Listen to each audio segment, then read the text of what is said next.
Choya sampo pa gyo trashya pa tuche tempe trile yarngoda pelge drolor zampe ze parache pande alame shabla solvade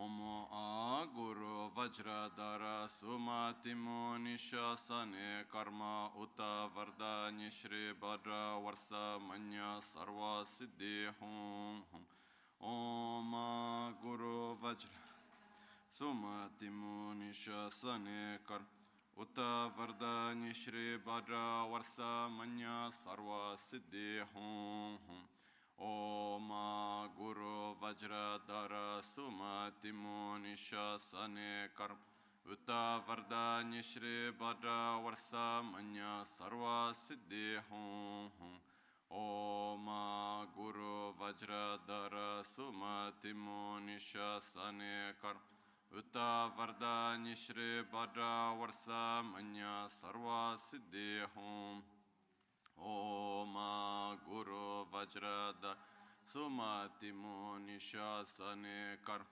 Uta Vardhani Shri Bhadra Varsa Manya Sarva Siddhi Hum Om Guru Vajradhara Sumatimo Nishasane Karma Uta Vardhani Shri Bhadra Varsa Manya Sarva Siddhi Hum Om Guru Vajradhara Sumatimo Nishasane Karma Uta Vardhani Shri Bhadra Varsa Manya Sarva Siddhi Hum Om Guru Vajradhara Sumatimo Nishasane Uta Vardhani Shri Bhadra Varsa Manya Sarva Siddhi Hum Om Guru Vajradhara Sumatimo Nishasane Karma Uta Vardhani Shri Bhadra Varsa Manya Sarva Siddhi Hum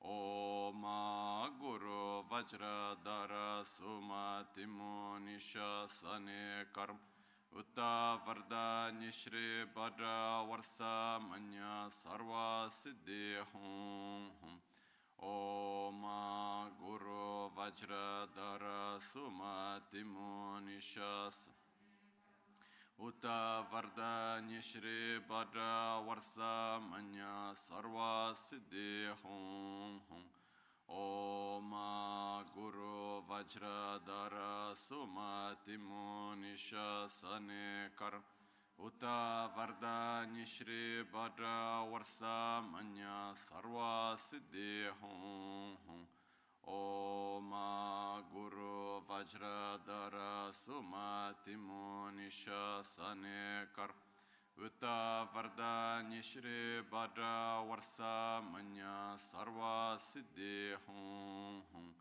Om Guru Vajradhara Timo Nishasane Karma Uta Vardhani Shri Bhadra Varsa Manya Sarva Siddhi Hum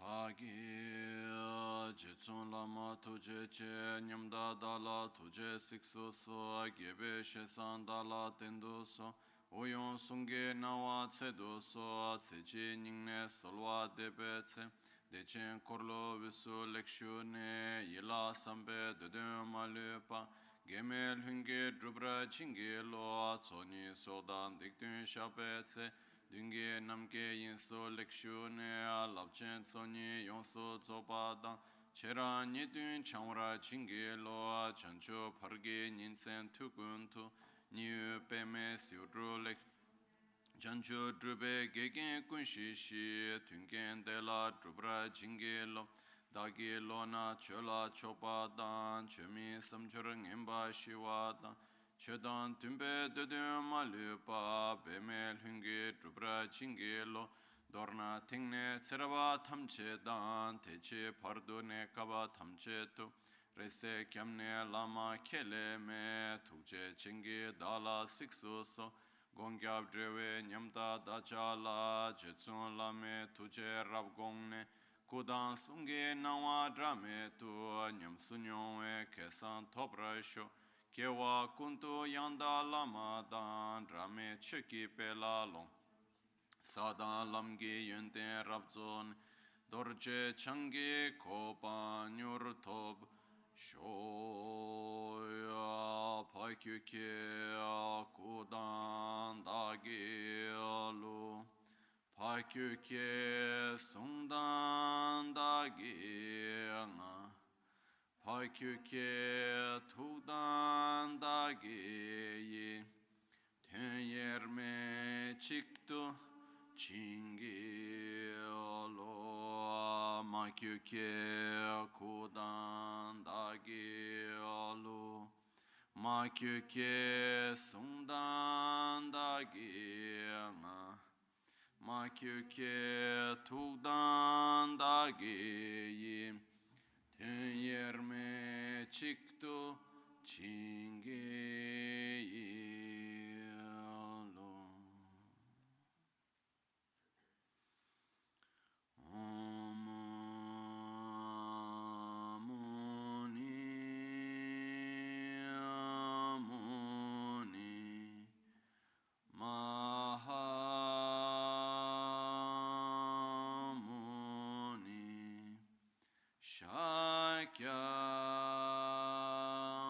Shakyamuni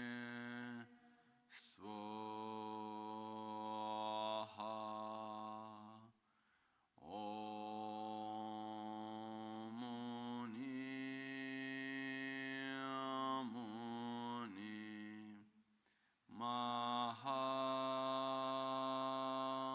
Mahamuni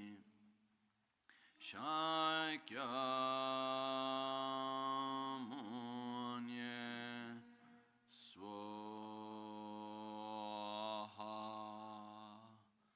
Om Muni Muni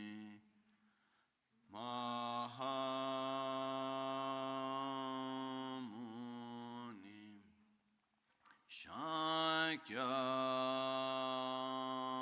Shakyamuni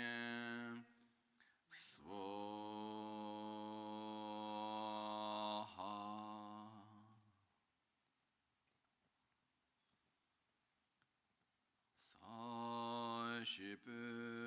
Sashipeki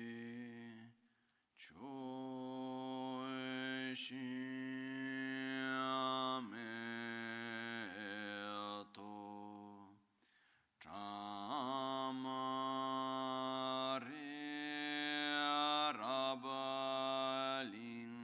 Rabalingashi Niade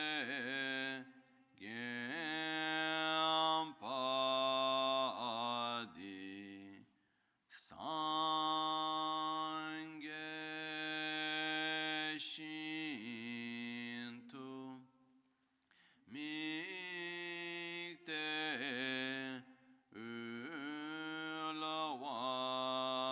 Ulawaraki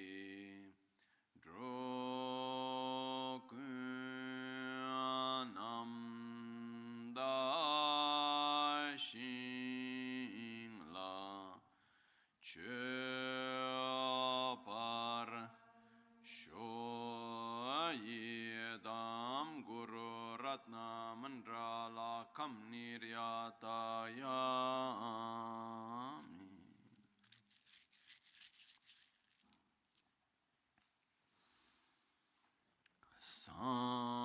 Sangye Chedan Tsoge Chonam Lai Chancho Pardo Dani Kyapsuchi Dagi Jinso Gibe Sonam Ki Drola Pinchira Sangye Druparashu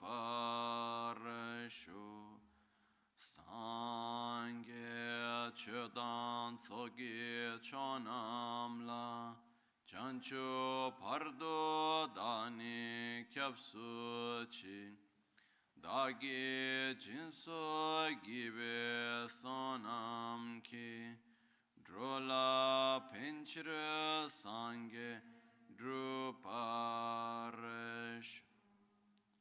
Sangye Chodan Tsogi Chonamla Jancho Pardo Dani Kyapsuchi Dagi Chushe Gibe Sonam Ki Drola Pinchir Sangye Drupareshu.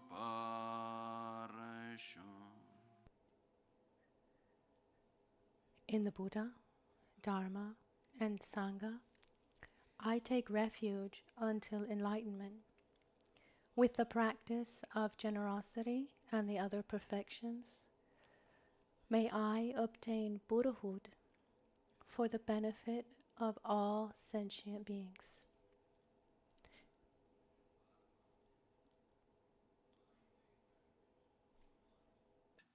Through the practice of generosity and the other perfections, may I attain Buddhahood for the benefit of all sentient beings.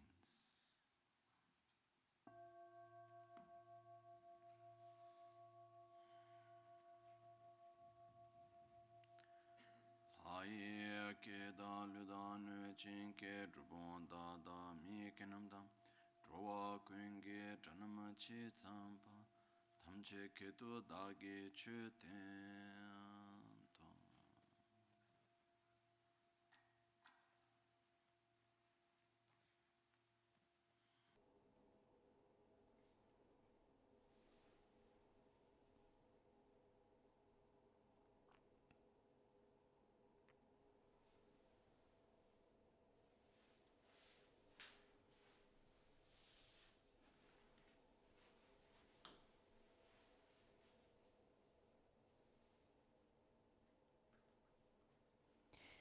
Good morning.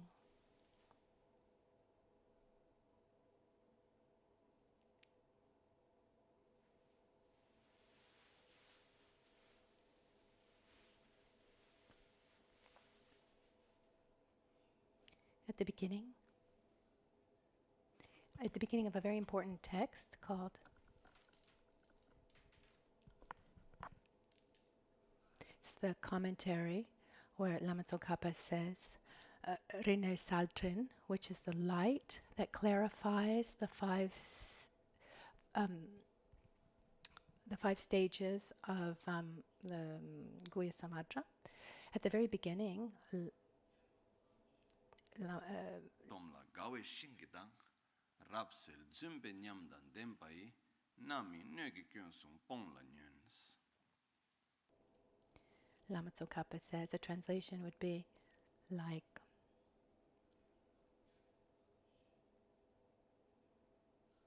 know how lucky you are to come here. Rik Jukpa, Juk means to enter.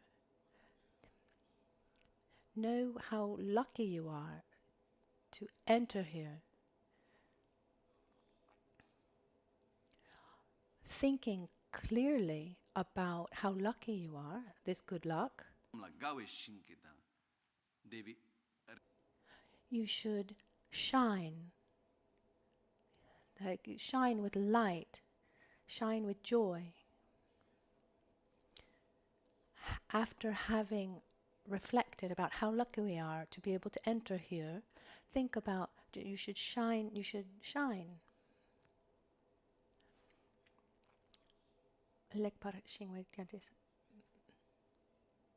And then with a state, with a bright smile, with a state of joy, with a bright smile, listen carefully by abandon the three defective containers, pots. Let me explain this verse, but before getting to the verse,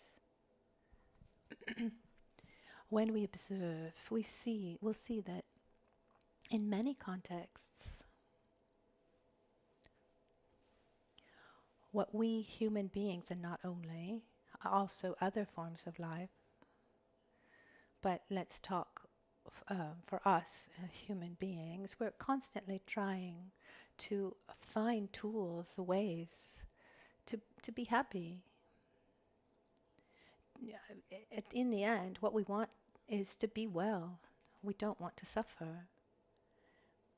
And we can see, from high cuisine to sports or politics, religion, meditation, anything, to drugs even, anything we look at. I mean, why do we do what we do? Why do humans do what they do? Because we're looking for ways to be well. We're looking for forms, tools that help us not suffer, that help us be happy. This is what we're looking for. To say for centuries is a great underestimation, and there's no difference. For whether religion, for example. What is religion? It's a tool to not suffer and to be well. What's art? It's a tool to be well and not suffer. It's anything we human beings do. It's to be well. Even war. Maybe somebody would say, no, war, no. Instead, yes. Because who goes to war is because he believes that his happiness and his suffering depends on something related to that. I think that my suffering is related to a certain situation, and to eliminate that situation, I need to oppose this. I think that for my happiness, I need to obtain certain things, and I need to then use force, etc. But it's important for me to start from this understanding that there's no great difference, or there is no difference in the end between a spiritual practice and anything else that we do. The first example that we used the the haute cuisine. That's the example we used, because they all have the same scope. They have the same reason to be. And I say this because sometimes we have this tendency to separate things. Instead, what we're trying to do here, and what has in our tradition, in our lineage for centuries, what we've been trying to do is, it's the same thing that we try to do in many other aspects of our lives, corners of our lives. So we don't want to suffer, not just for ourselves, but also to open this up towards others. But at the basis is avoiding suffering and living in peace, being well. In the end, this is what we want. So on one side, this is a desire that we all have. On the other hand, we have many different forms of or ways of looking for this happiness. We have an infinite number of things that we project our happiness onto, or the causes of our suffering. But on this, let's say that from the beginning, we can already, right away we can divide the waters. We can divide two macro categories. Categories of where we project our happiness. Personally, I say that I am not attached to being Buddhist. I am attached to doing what works. This is the most important thing for me, because I don't think that the day that we will die, that there'll be a fast track for Buddhists. No. I think that what makes the difference is what we have become inside, more than being part of any group.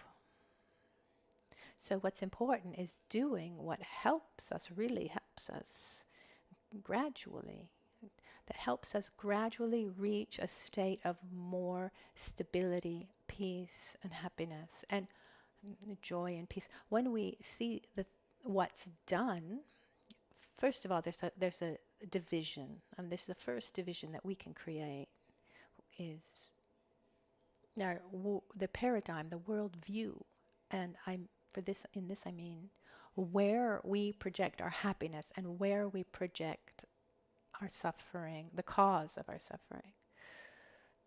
And this first division comes where on the one side we project our happiness and the causes of our suffering in an external reality, in a context that doesn't depend directly on how we live reality, but on the reality around us. And within, we can have many other divisions. There's he who tries to find happiness, believing that happiness depends on wealth or worldly goods. And reality is that most of us, we're not black and white, we mix up many views, many paradigms, and one view is thinking that where one projects one's own happiness and the causes of one's suffering in material situations that are around us. Then there's also the social situation, the people around us, how they behave. Normally what happens is that when one doesn't have the material wealth covered, then one projects on the outside world, onto material goods. And when our needs are covered, then people start projecting onto people. And I'll be happy when this person acts like this, or when I'll be able to get this, or etc. Within this vision, where one believes that his own happiness and the causes of his own suffering, if thinking that they depend on external conditions, there are two divisions, two visions: a materialistic vision and one we can call it spiritual. Let's say non-materialistic. The materialistic one is the one that we know, is the one that we live every day. So I will be happy, and when I buy this, when I get this, and when that person close to me acts like this, and we project our happiness onto our relationship of our couple and our house and money on our job. So from macro to micro, from what I want to buy, or just the Christmas party, to the idealized Christmas party, from our house to the Christmas party, and then we can also project externally, even in our spiritual view. Sorry if I'm so direct, but in many spiritual traditions, and I don't believe that this is the origin, but it has an aspect has manifested, and according to the way I see things, I see it as follows. It's given that in this lifetime, it's not possible to have what we want. It's not possible to create a perfect context the way we want. So let's behave well now, so that after death, we'll be able to get that. So we project after death a happiness that is external, still external. So after death, if I'm reborn in a context like this, that, and the other, this idea of heaven, because when we go look at the description of heaven that's given, it's the paradise, heaven is where we can have everything we want without having anything we don't want. And if we look at the idea of heaven in every culture, it's described differently. Even within the story of Buddhism, there's this view. It's not something that within Buddhism doesn't exist.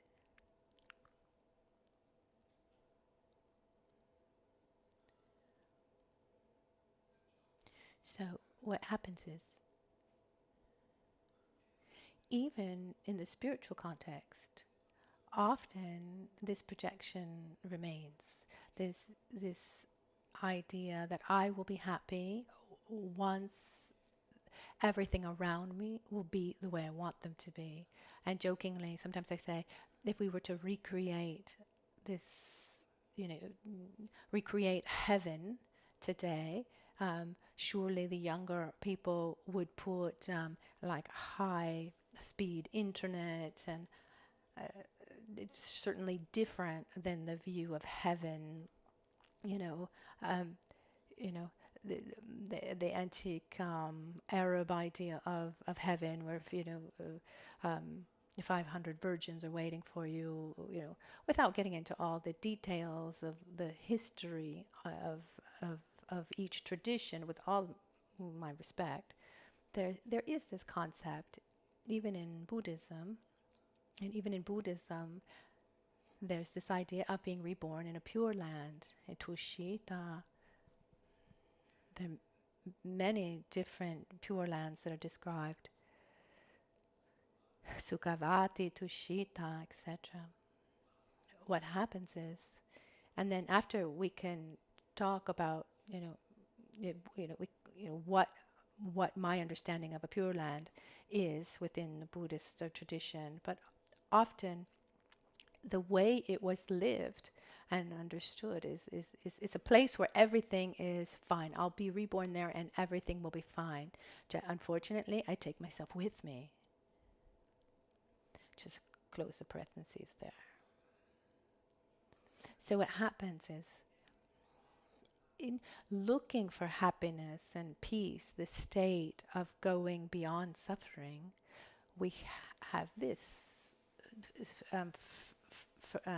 first possibility where happiness is happiness in this life or beyond this life is in something external. So I'll make sacrifices in this life. I'll live in a certain way so that after this life, I'll be able to get everything I want and be free from suffering. Or rather, in this lifetime, I'll make sacrifices. I'll do what I need to do because I want to have this, that, and the other. I want to have this context that will allow me to be happy. This is one view. Another view is where happiness and suffering are not a consequence of where we find ourselves, but they are instead a consequence of how we live our surroundings, where in this context in which we find ourselves is a result of our own actions, our own choices, thoughts, and the way we are. This external reality is a reflection of the beings and their choices and actions, and not the opposite. In the first view, we start from the idea that my feelings, what I am, my suffering, my happiness, is a result of the social cultural context in which I find myself, and it's external, everything that happens around me. The other view says this social cultural context is a result of the choices of human beings over millennium. What I live is not a result of what's around me, but is a result of the way in which I live my surroundings. And for this takes us to a view that's different from my point of view. This is a very empowering point of view. I don't know how you say empowering in Italian. Something that gives us power.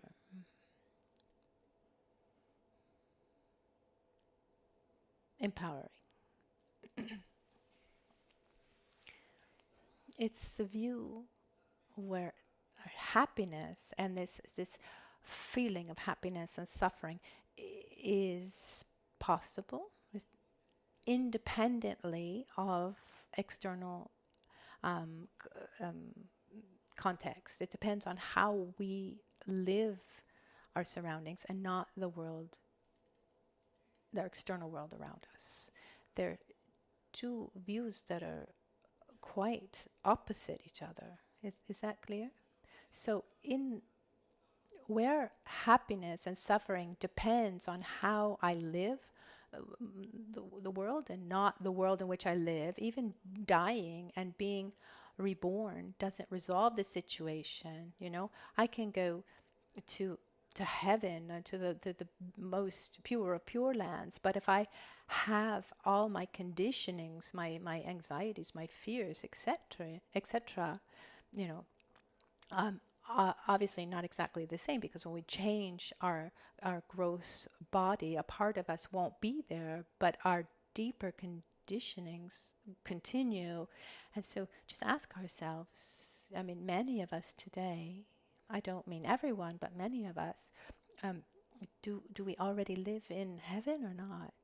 From a point of view, do we have the material conditions, the good enough material conditions to be happy or not? Yes.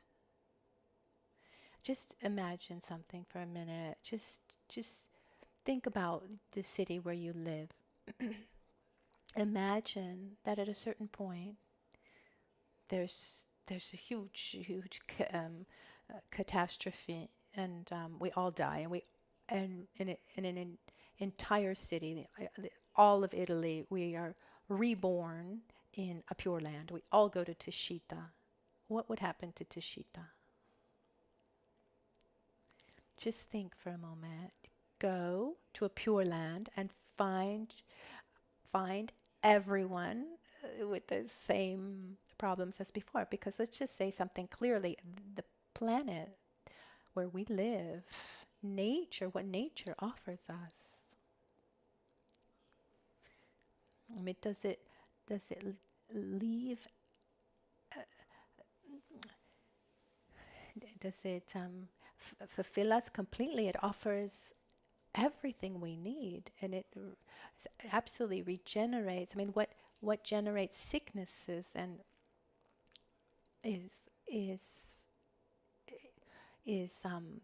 is the way we interact with nature that gives us all these problems. But even the resources that nature offers us, the resources are enough for everyone.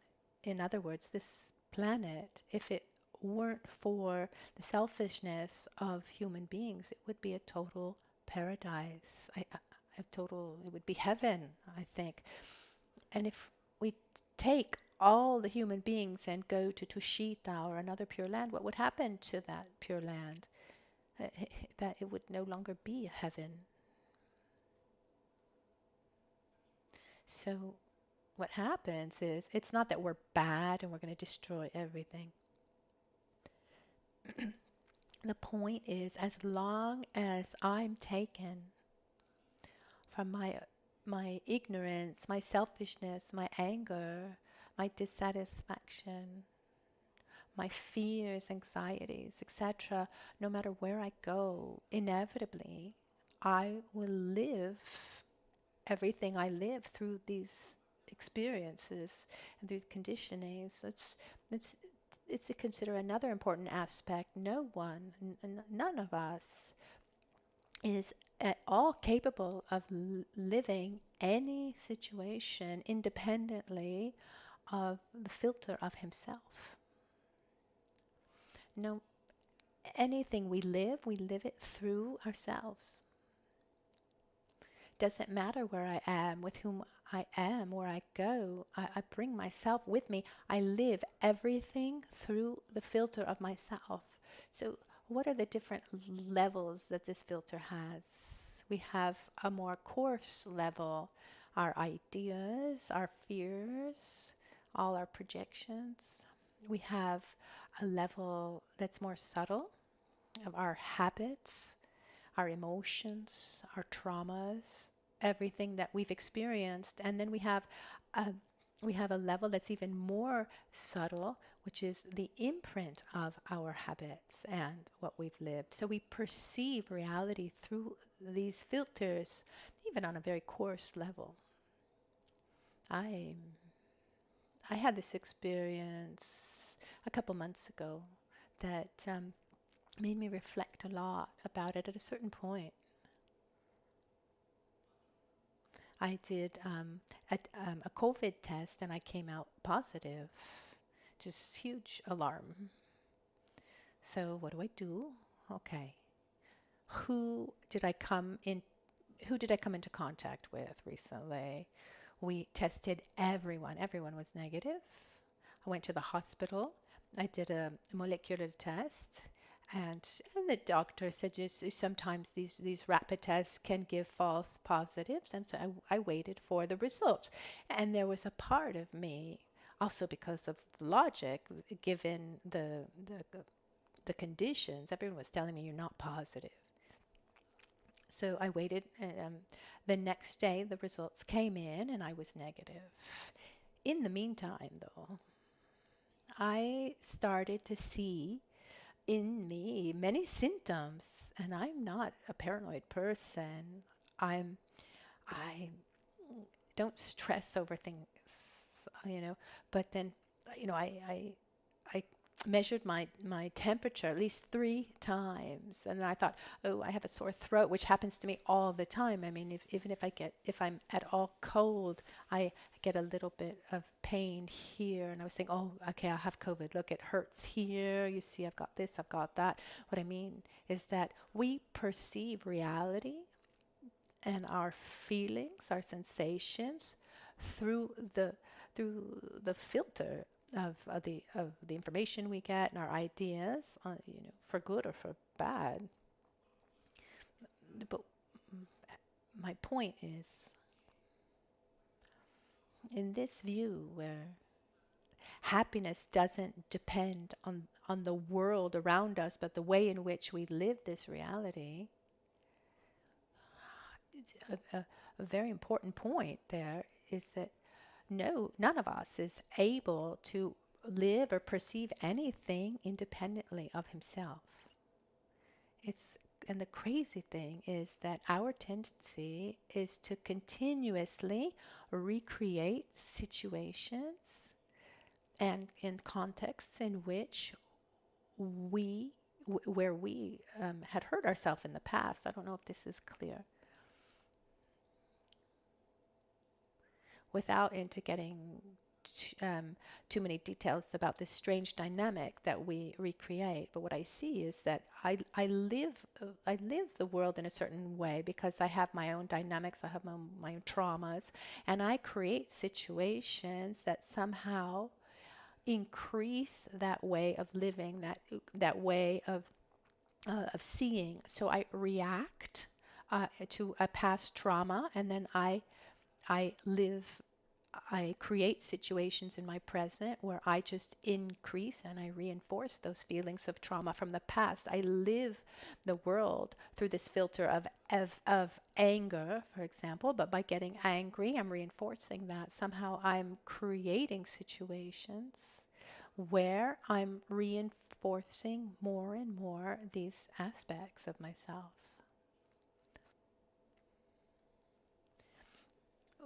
What I wanted to clarify today is, one, we all want the same thing. We want to be happy. Two, where we each try to do it the best way that we can. And over centuries, over the millennia, human beings have shared with others their own view of what they have found to try to be happy. One, just handing this view down, one to the next, with we see this everywhere in history and in religion, and etc. And we can see these two views where one, the cause of suffering and happiness is external. It's the world that I live in this life or beyond. Maybe the solution can be found in this life or beyond. And the other one, which is much smaller, smaller percentage of visions, where the possible causes for happiness are internal. It's how I live reality. In this second view, there's no dying and being reborn in a better solution is in a better situation is not a solution, because even if I'm reborn in a with better conditions, but I take myself with me, so I'm taking my own conditionings with me. So the solution can be found in a change of our being, and a transformation, a gradual transformation can only come gradually. Transformation of our way of being, where we can clean these filters that through which we perceive reality, so we don't continuously repeat the same dynamics, but we create a positive interdependence with everything and everyone. Is this division between these two views clear? So when we say, when Lama Tsongkhapa said, know how lucky you are to enter here. Here where? This world view, this system, this method, these tools that help us transform our way of relating to the world, and without having to change the world around us. And one of the most special things about this is that truly, how can I say?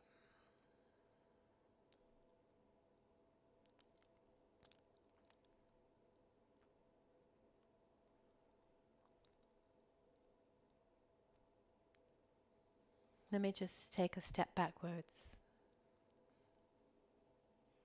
I don't believe that there's a shortcut, a fast and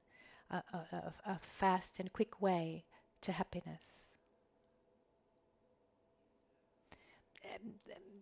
External or internal, but the more I observe and reflect in myself and in the others around me and the society in which we live, it's very clear that we each live in our own psychophysical reality. We have a body and mind that interact. In this psychophysical reality where we find ourselves, where body and mind are not two separate entities, they're always together. On a coarse level, subtle and very subtle level,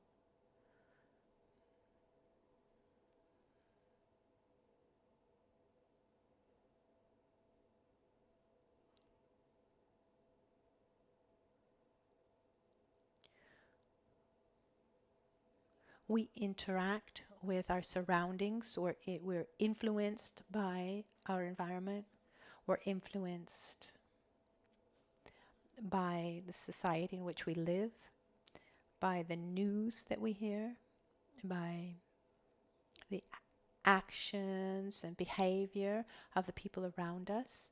We're influenced by the energy of the world around us, the people close to us, around us. We're influenced by our environment, by the planets, by the moon. We're influenced by every phenomenon that is around us. With no doubt, we're strongly influenced by our body, our be it the hormonal hormones, or our blood pressure, or if our humors of bile phlegm, our emotional state,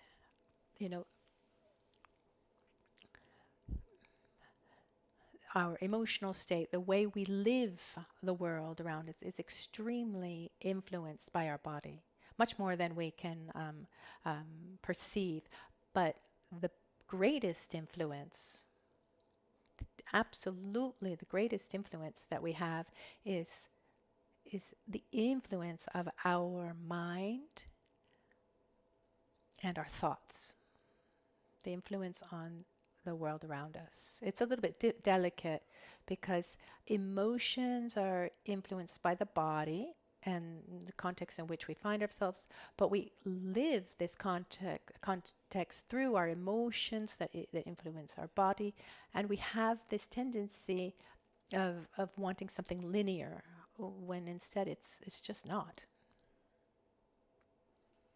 It's a little bit similar to into a certain teachings, certain teachings talk about being mutually inclusive, like here and there. The traditional example is this mountain and that mountain. Here, just take for example 2 chairs. I'm seated in one of the 2 chairs. I'm seated in this chair, and the other chair is that chair. I get up from this chair and I go and sit in that chair. That chair then becomes this chair, and the other chair becomes that chair. So this and that, they cannot exist without the other. So this and that exist in they're mutually inclusive. They're not the same thing, but one doesn't exist without the other. It's like big and small, a lot and a little. We can go on, and we can give hundreds and hundreds of examples of this mutual dependence. They're different, but they influence, and body and mind are like this. The reality that the reality of the mind influences the body influences the mind. I mean, it's very complex in its union, and it's in the whole, but the greatest influence that we have is our own thoughts, our own, because how can I say, precisely because our emotions, our thoughts, our mind in general depends also on the body and the environment and many aspects. It's not that easy to change it. It's not that I just have a thought and I've made a change, or I understand something and I've changed. But actually our way of thinking, our way of living reality inside the reality around us, this determines our experience of life. What we said many times in other contexts, having a healthy body, healthy environment, and a sick mind is like living in a hell realm within a pure land. Instead, having a difficult or polluted surrounding with a sick body, but with a healthy mind is like living a heavenly experience in a hell realm. I've had the good fortune of knowing people who've lived very difficult situations, but who've been able to maintain their levels of peace and joy and satisfaction, even in very difficult situations or with a very sick body. So, be it being poor or having situations of violence or sickness, that they were able to maintain their balance and sense of peace. And instead, I've also known people who've lived in healthy external realities, with relatively healthy body, but with an overwhelmingly sick mind. So I would say, if there's a solution, it's in how we live the world, not in the context itself. And those who came before us and tell us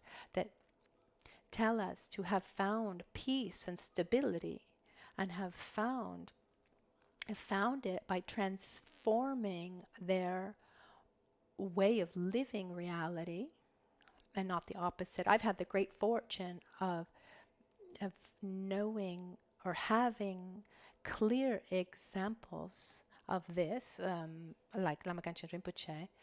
With Rinpoche, I saw Rinpoche in very difficult situations. I mean, he went hungry at some point. He lost. Left his country.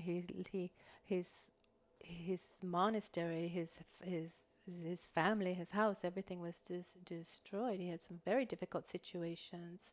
He had his own physical pains. For many years he had great headaches, many things. It's not that he had an easy life. He came to the West, and which was so different from his own culture, which wouldn't be at all easy for any of us. And at some point when I was with him, where physically he was not well, even one day he looked at me in the hospital with great serenity, totally at peace, and he says, "Oh, I have a pain here," without any kind of expression of pain.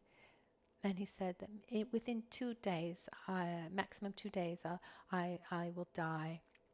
We're totally at peace. And then I said, no, Rinpoche, no. He says, no, I know my body. But in no moment, all the way to the end, I never saw him lose his stability, his calm, his joy. Never. It's what he shared with us, using Buddha's words, is, I am my own protector. I am my own enemy. Inner peace is the most solid foundation for world peace. Without an inner peace, there will never be peace at home, or peace in the workplace, or peace in society, or peace in the world. Without the beings who live in these within the family, or who live in the workplace, and live in society, without them being at peace, there will never be world peace. So those who came before us and showed this state of balance and peace, etc., what did they say to us when they found that peace? Did they find that peace making a lot of money? How did they find that peace? Just a hedonistic lifestyle? No. How did they find that peace? It's just having beautiful people around them? No. They found that peace through a gradual path that maybe lasted lifetimes of inner transformation. And what's incredible to me that from Buddha Shakyamuni, who was the first to share this with us, and then gradually, from generation to generation, this knowledge has been handed down with very practical tools about how to reach this state. And it's, for me, the fact that we can enter into this path is overwhelming. Because sincerely, when I look around and I see the world with so many things, Lama Ganchen every once in a while jokingly he would say, you see, human beings are proud of getting to the moon, but what did that bring? They brought back some rocks, or the fact that humans got to the moon.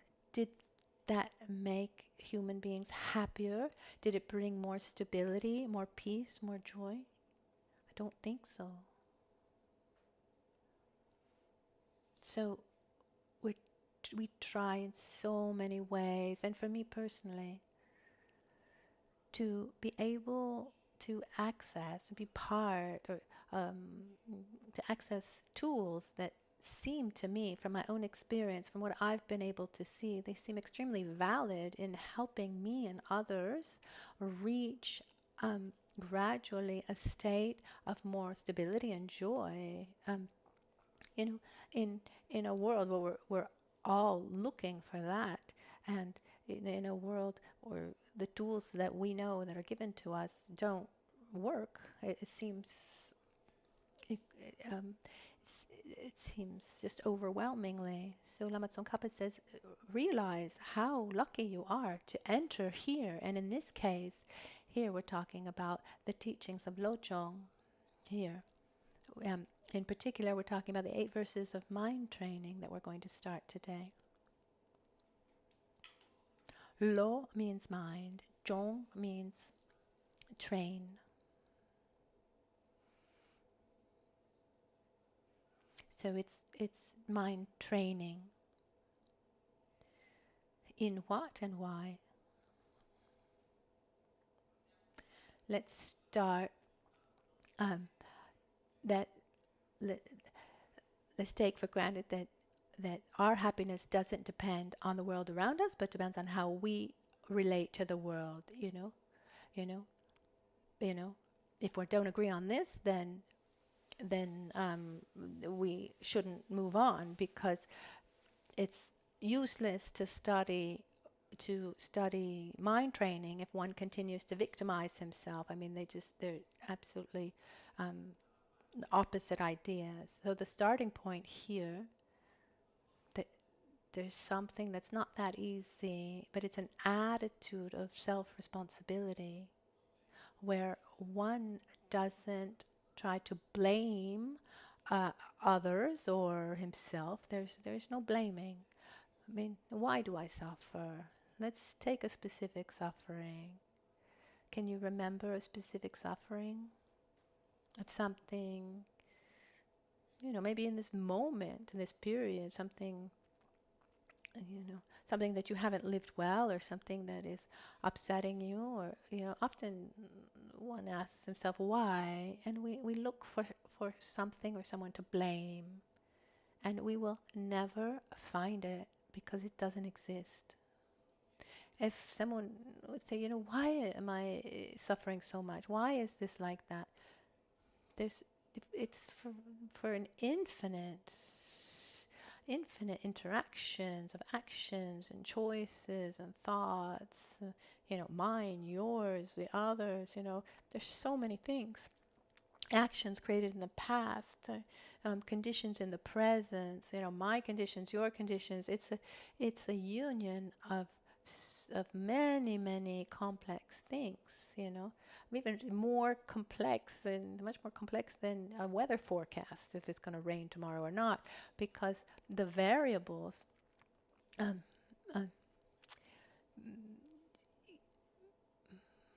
it is difficult, with the variables and probability.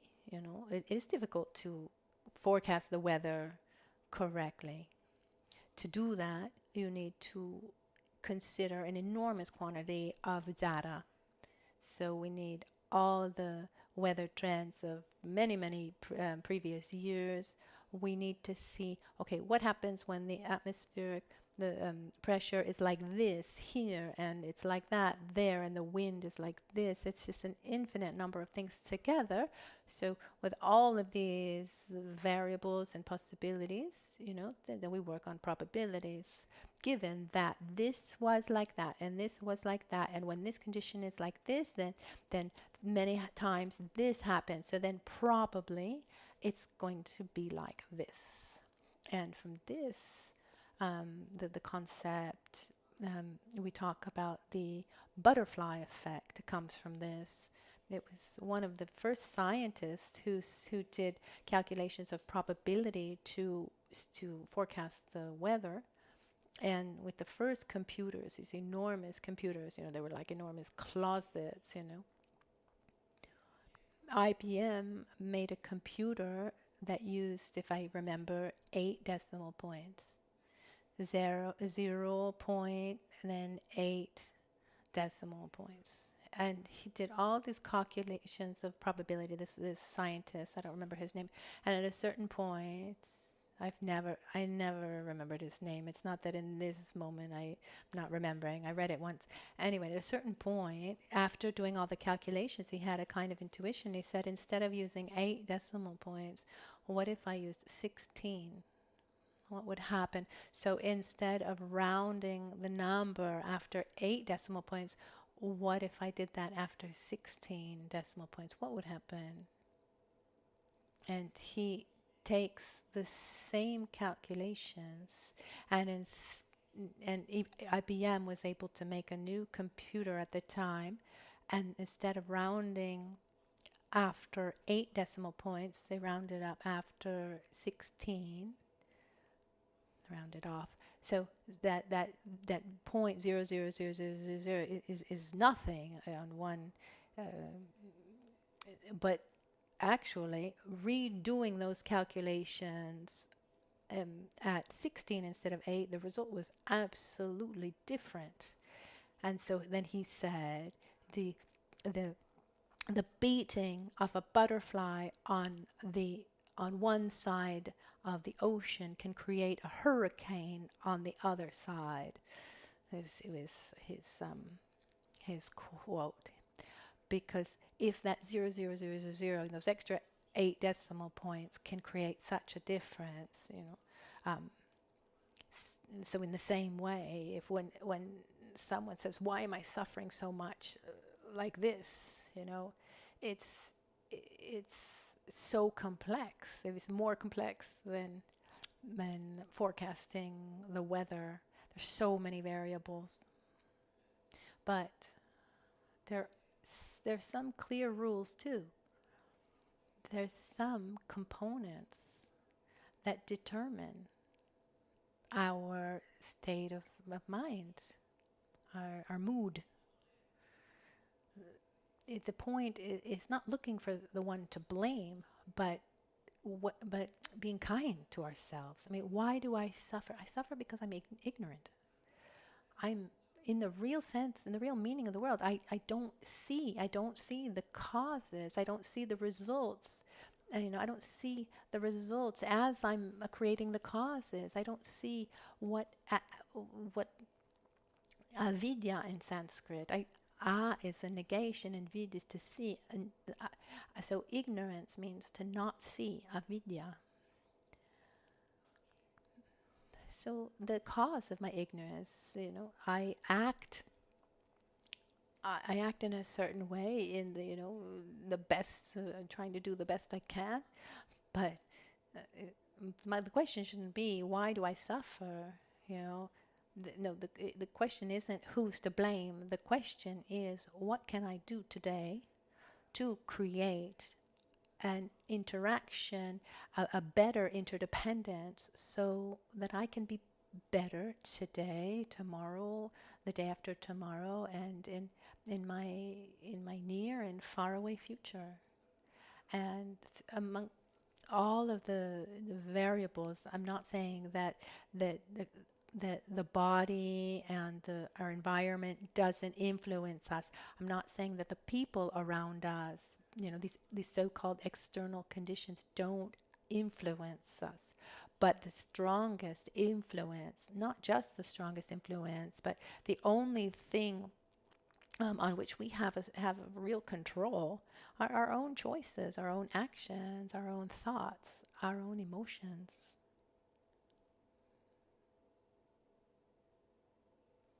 So if gradually we transform our way of thinking and being inside, this will, of course, it will gradually transform everything else. Is this clear?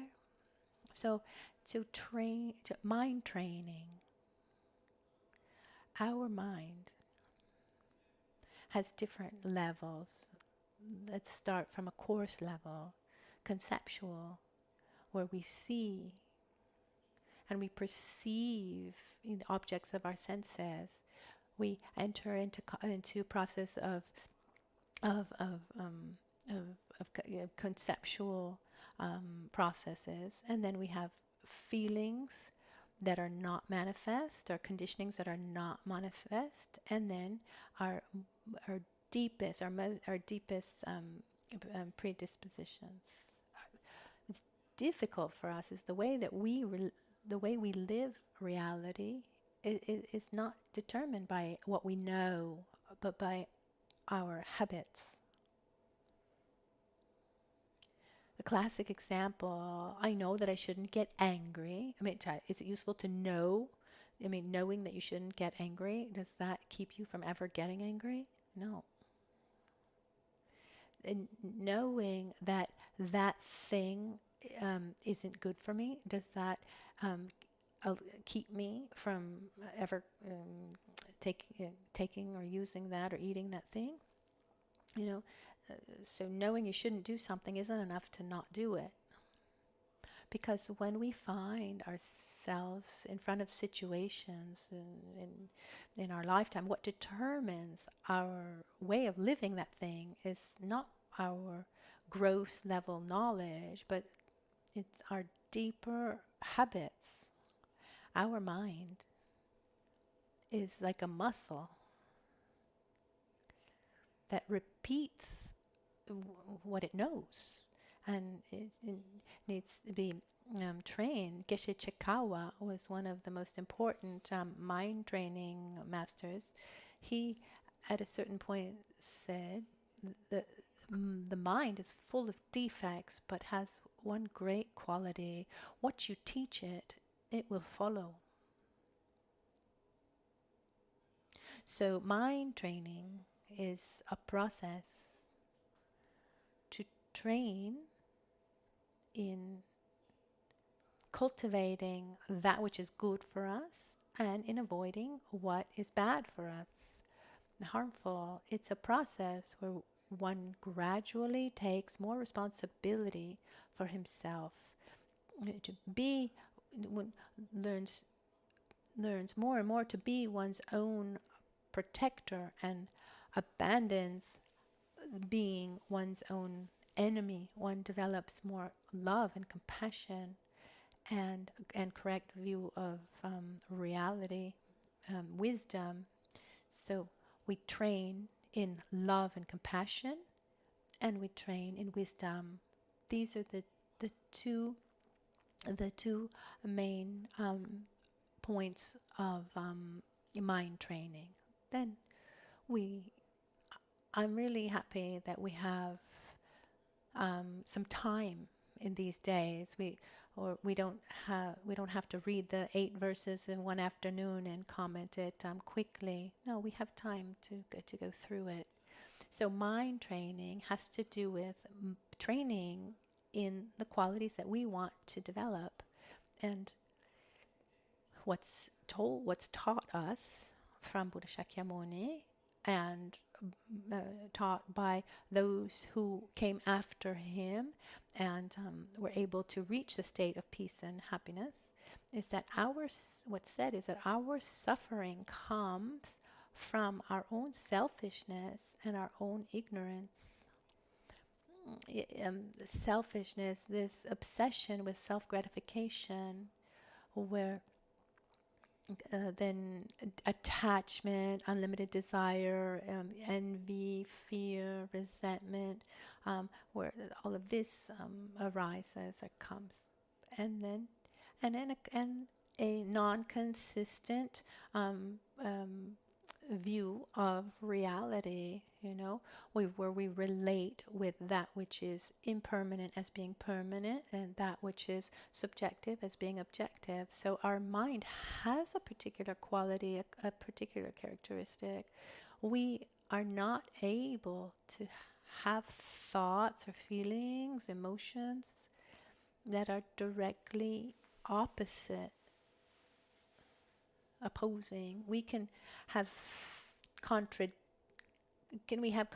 feelings towards someone?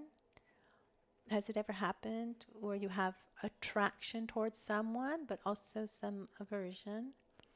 But the attraction and the aversion, when we're talking about having attraction or aversion towards someone, do they have to do with different characteristics? So I have attraction to certain aspects of you and aversion to others. Or if we're watching a movie, for example, the images are beautiful, but the script is horrible. I mean, that happens, doesn't it? Or the music is nice, but the script is bad. So I have attraction and aversion towards the film at the same time, but it's attraction and aversion to different things. I have attraction towards the music and aversion to the storyline, but we're not able to think, I like the music and I don't like the music at the same time. I can say, I like the rhythm, but I don't like the melody. That's something else. But we're not able to have two thoughts. In Tibetan, it's called this mode of apprehension. We can't have two modes of apprehension, the way in which we perceive something. We're not able to have two modes of apprehension that are directly opposite each other at the same time. We're not able to say, I like and I don't like the exact same thing at the exact same moment. So the best way to eliminate a certain mental state of being is by generating a mental state of being that is directly opposite. Let's take a simple example. When I was a child, and I use this example because it was an experience of mine. At a certain point, I don't know how old I was. I remember the moment, but at a certain point, I decided that I didn't like water. That the taste was horrible, and I just didn't like water. So I had to do a personal, gradual process to get to liking water, because water's good for me. And so I had to gradually induce positive experiences to like water. And as I'm thinking that I like water, then I can't think that I don't like water, So look how the water is so good for me, and it takes away my thirst. It's fresh, and as I'm thinking that I like water, I can't think that I don't like water, And then maybe sometimes I think I don't like water, and then I go back to thinking of generating experiences where I'm thinking that I like water until it becomes a habit. So if we want to eliminate a certain thought, we need to generate the opposite thought.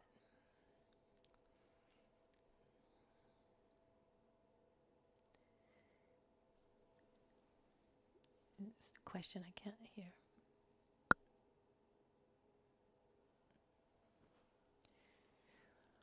What happens is, when we talk about generating an opposite mind, we have, and in English we use the word thought, but mind exists on so many levels. If I have a certain type of thought on a conceptual level, to eliminate it, I need to generate a conceptual thought that opposes that. If I have a deeper sensation and I want to eliminate that deeper sensation, then I need to generate a deeper opposing sensation. So it's it's not with generating a conceptual thought that I can eliminate a deeper feeling. So that's why meditation, that's where meditation comes into play too. But as soon as we acknowledge that our happiness and our suffering depends on us, so where does our suffering come from? Our suffering comes from our ignorance. I don't want to open up this door right now. We'll have time to deepen this idea, because we need to follow a whole process. It's the last verse of the 8 verses talks about this. But what happens is, through this perceiving reality non-conceptually, but as if it existed in an objective, an independent way, we end up perceiving ourselves as also being detached and independent, and so we live our reality through this selfishness, this obsession for self gratification, where the I and the my is the most important thing, and this brings us to react to situations that we live, because every time we come into contact with an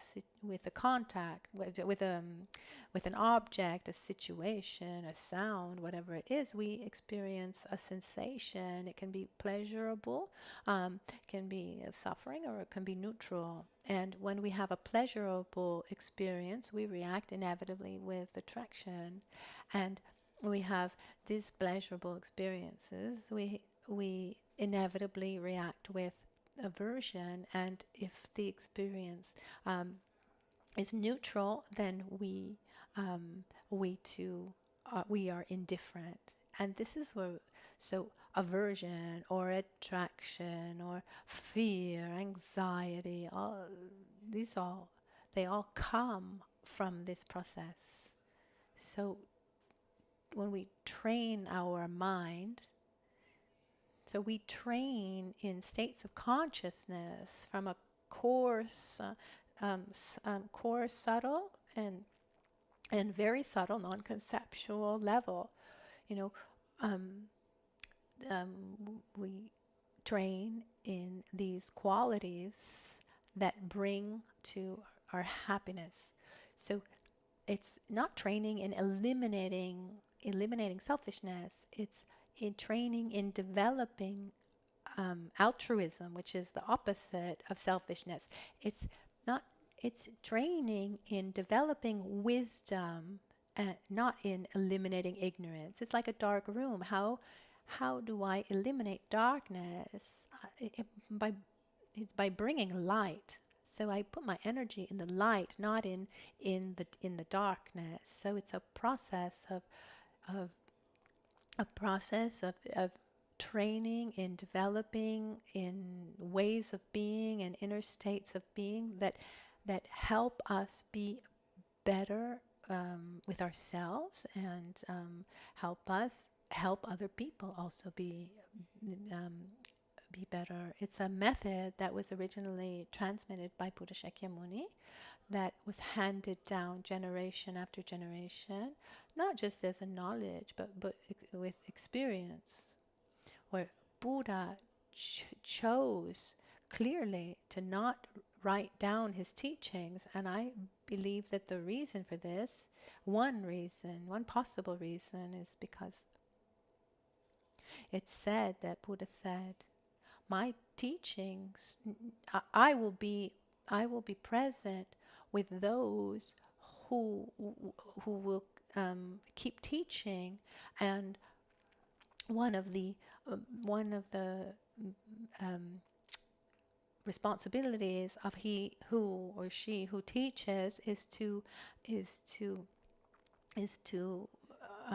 adapt adapt himself, adapt the teachings to the mentality of those who are listening. So when we look, this is 2,500, 6,000 years since the death of Buddha Shakyamuni. There's one version that says that the Buddha lived 2,500 something years ago. Another version says that he lived 2,800 years ago, according to astrology and a group of archaeologists, it's 2,800 years ago, because it said that the day that Buddha was born, there was a certain day where the sun was in the Visakha constellation, and there were many astrological conditions, and there was a day of eclipse, etc. And I did these calculations myself together with an astrologer. When we go back to find these conditions, these astrological characteristics, it's about 2,800 years ago. Instead, when archaeologists, when they did the research of where Buddha was born, etc., according to them, he lived 2,800 years ago.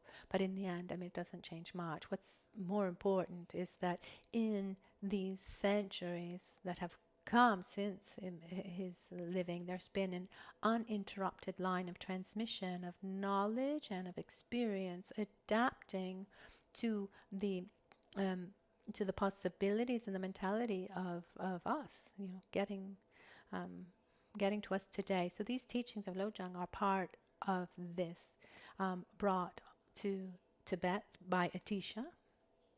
Atisha, represented here to my right, with this red hat. Atisha was a very, very important teacher in India, where today is current day Bangladesh, in a monastery called Vikramashila.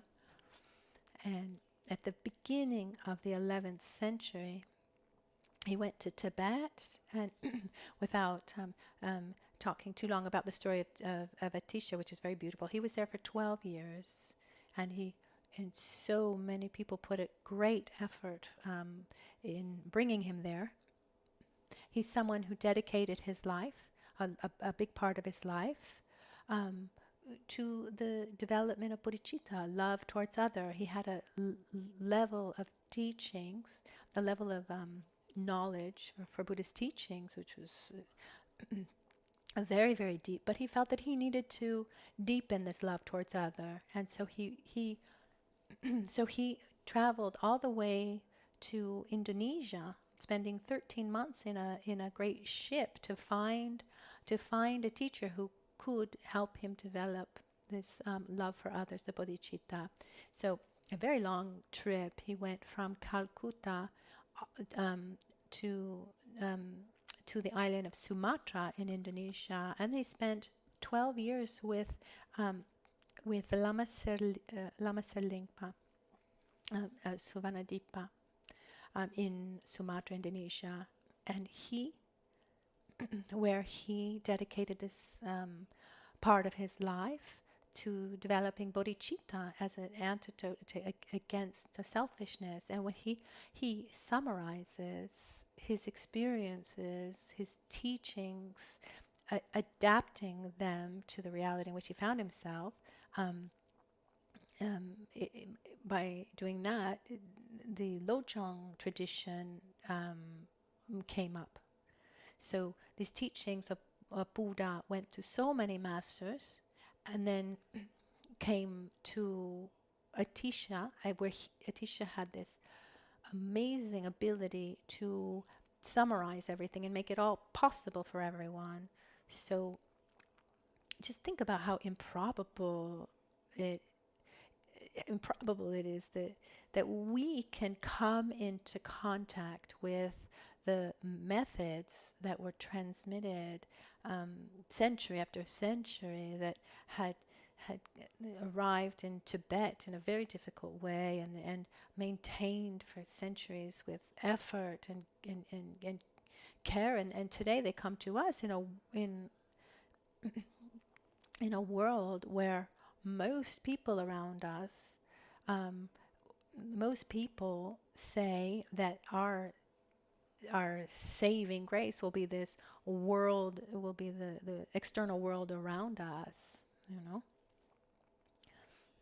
Instead we have access to this small opening of light that says, no, that your happiness can be found inside of you. It's found in changing the way you live your reality. And here are the tools that you need so you can do that. Realize how lucky you are to enter here.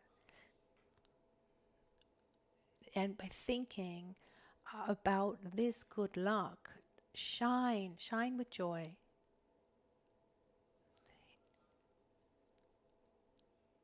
In a state, with a luminous smile, listen to what I have to say with care, and free from the faults of the three containers, the three faulty containers, like a pot that is upside down, because when, for example, you can be physically present but not be there with your mind, Maybe you're there physically, but you're just thinking of something else. So you eliminate that. So bring your presence to this present moment. Like, we should also eliminate the faulty pot, like being a pot with a dirty pot that has poison inside of it. Because when you have a dirty or a pot with poison inside, no matter how pure the water is, the water then would become poisoned. And then the third faulty pot would be, if I can go and listen to beautiful things, but if I have prejudices,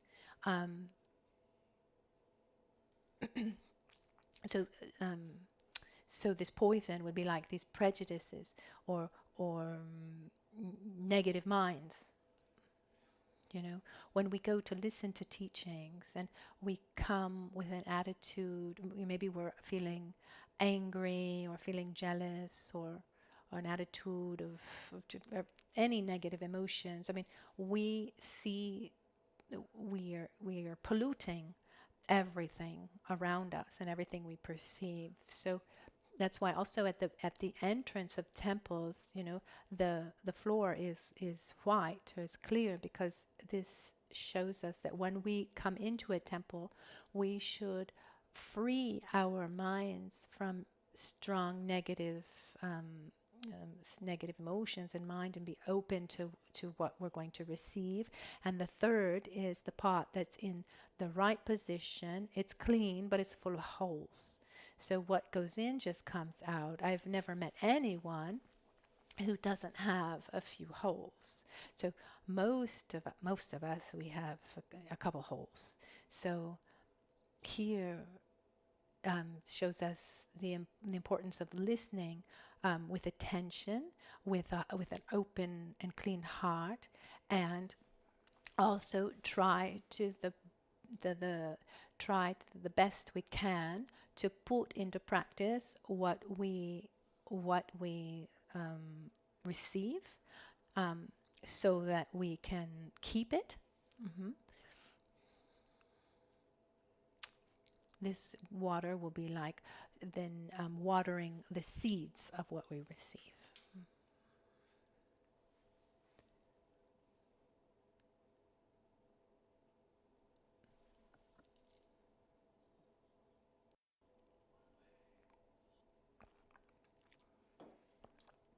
When is it that we train our minds? when we sit to meditate, when we read a book, when we reflect on something, when we listen to teachings, when is it that we're training? We're training our minds in every instant.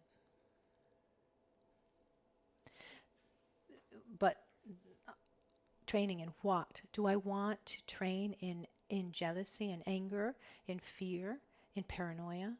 Or do I want to train my mind in satisfaction, stability, etc.? Because every thought reinforces that habit. Just imagine when you walk and you leave imprints, you leave footsteps, footprints in the sand. The more often you walk in the same place, the deeper that footprint is. So our tendency is to reinforce the footprints that we've already made.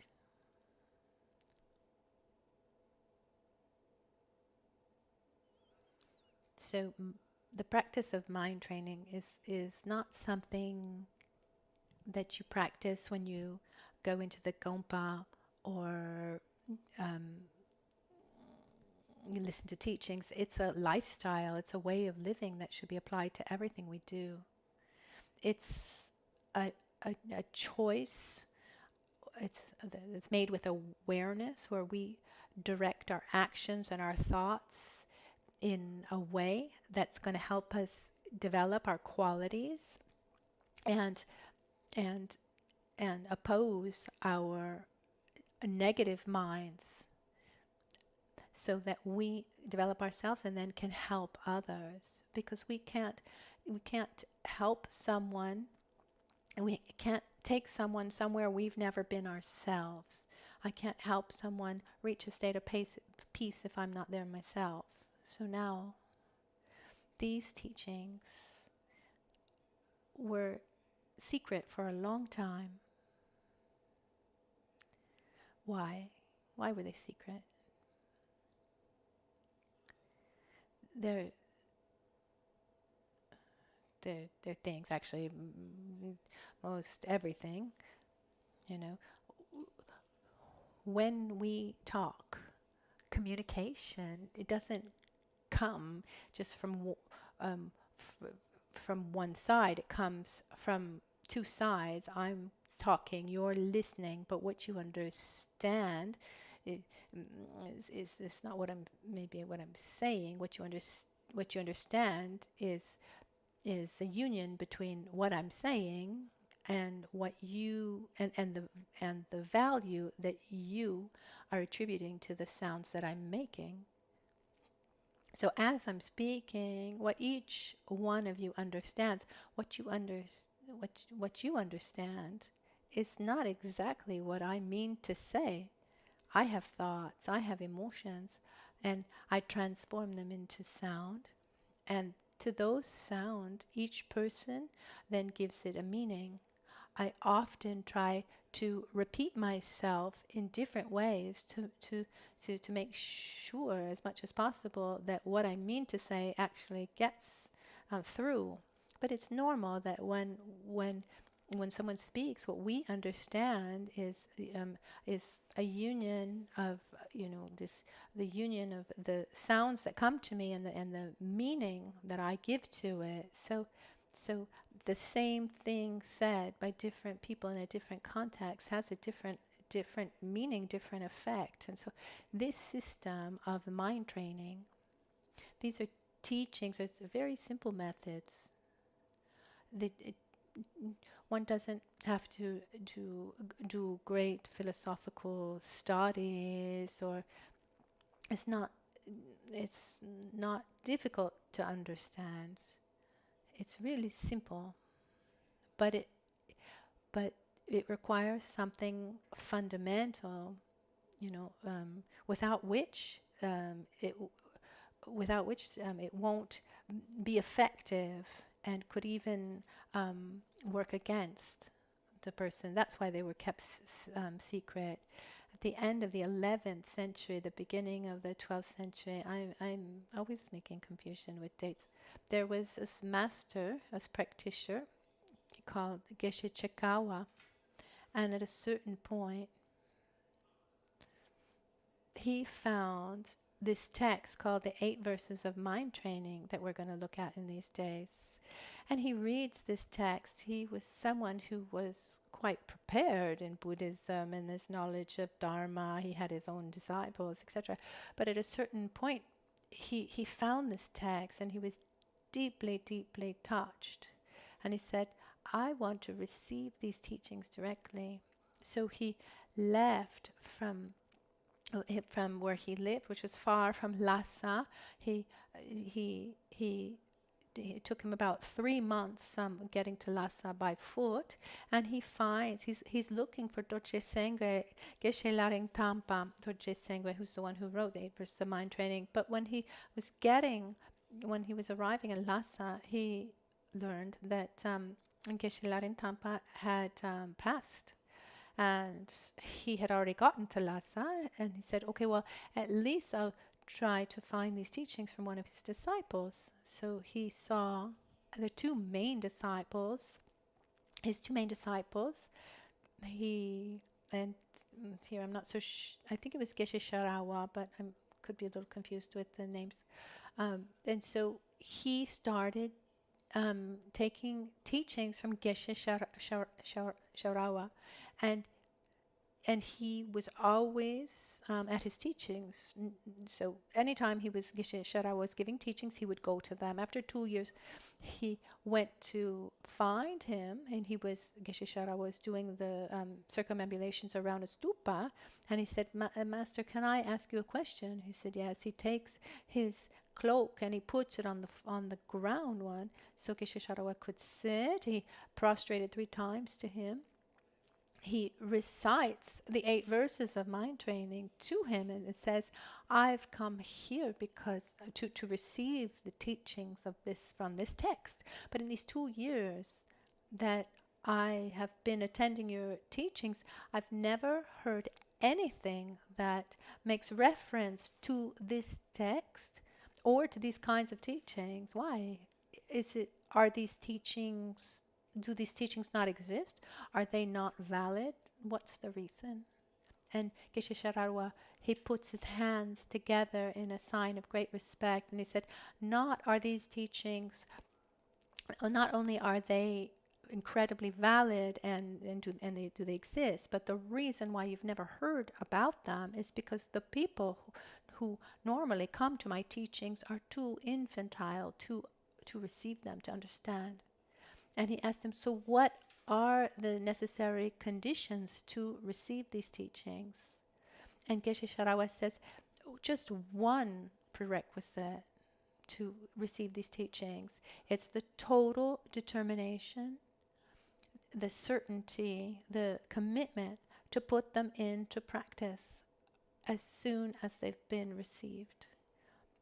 So, for generations, these teachings were transmitted only to those who had the total determination and strength and desire and commitment to put them in practice, not to realize them, but to put them into practice as soon as they've received them, without any excuse. Atisha himself transmitted teachings to very few teachings. One of his teachings of Lojong at the very end of the jewel garland of the Bodhisattva that we saw a couple weeks ago, Atisha ends the text by saying, towards the end, he says, do not speak of these to non-humans. And remember, we said that meant to those who are not ready to receive them, because if someone is not ready to put them into practice, it could make the opposite effect. It's a system to diminish one's selfishness and arrogance, and one could even feel more superior to others. Later, when we go to see, when we look at the commitments and the vows of mind training, it's said to make sure that gods don't become demons and don't eat poisonous food, you know, like teachings that should diminish your selfishness, but instead they actually reinforce your selfishness. So a teaching that should nourish your spiritual path, you know, like a poisonous food could take you down the wrong path. And make sure that the practices that you do, that make sure they don't reinforce your own arrogance or your own selfishness. Don't turn gods into demons. So Geshe Larin stayed for 22 years together with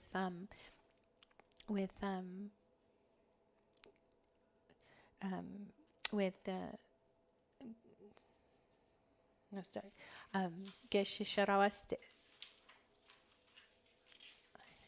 He made a very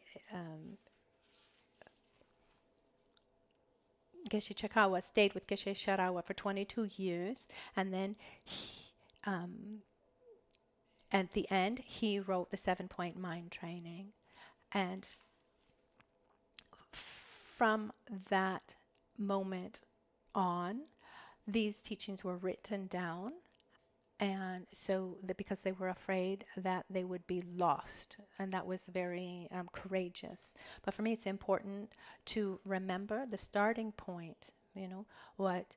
But various masters like Atisha, Dromtopa, they asked that the disciple take the commitment to put into practice the teachings as soon as they received them. This was the fundamental prerequisite. I'm not saying there should be a formal commitment. You know, most of you don't even know what it is yet. So, but what I'm asking you is that these days that we're together, we're not taking them as just like a spiritual relaxation time. No, we're taking these days as a moment of sharing something incredibly important that has been transmitted from generation to generation, something that we will try to put into practice to the best of our ability.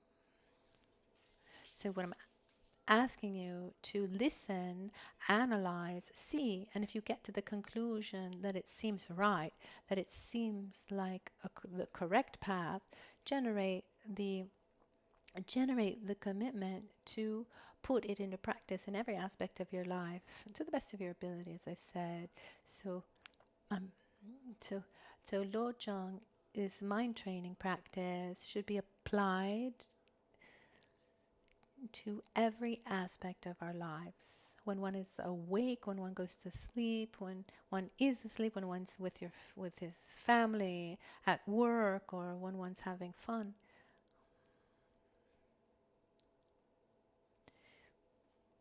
This is, for me, one of the most important points before getting into all the details, etc., of the mind training text. There are many texts on mind training, the so-called Lojong, and I chose to dedicate these months to mostly dedicate to Lojong. We started with the Jewel Garland of the Bodhisattva by Atisha, and we're going to follow this chronological order. So after Atisha, one of the most important texts that was written, even though there were many in between, but one of the most important and well-known text is the 8 Verses of Mind Training by Geshe Rinpoche, and then we have the 7-point mind training by Geshe Chekawa, which we will probably see at the end of the year. We'll see if in these days we have time, but I think it'll be at the end of the year. So these texts, these are guidelines for an inner process.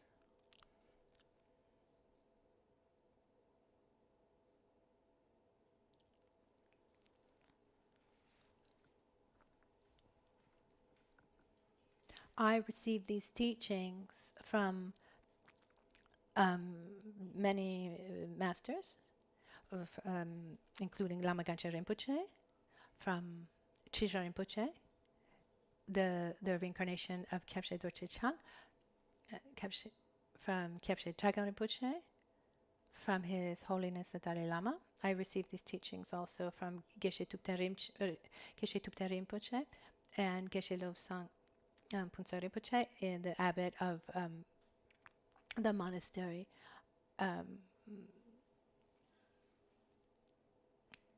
in Tibet.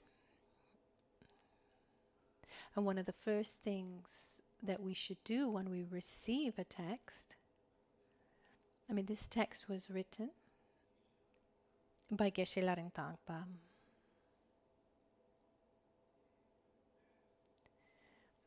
At the beginning of the 12th century.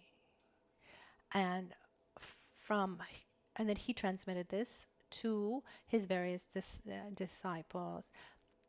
The transmission is verbal, so it's recited verbally to someone who had listened, had heard it, had received it. So we have this tradition in Buddhist tradition where the author of a text needs to recite it out loud as a transmission, and then those who then teach it, you need to also have this oral transmission. This oral transmission is said that when we receive it, we connect to higher and deeper meanings. My own personal experience is that to study and read texts,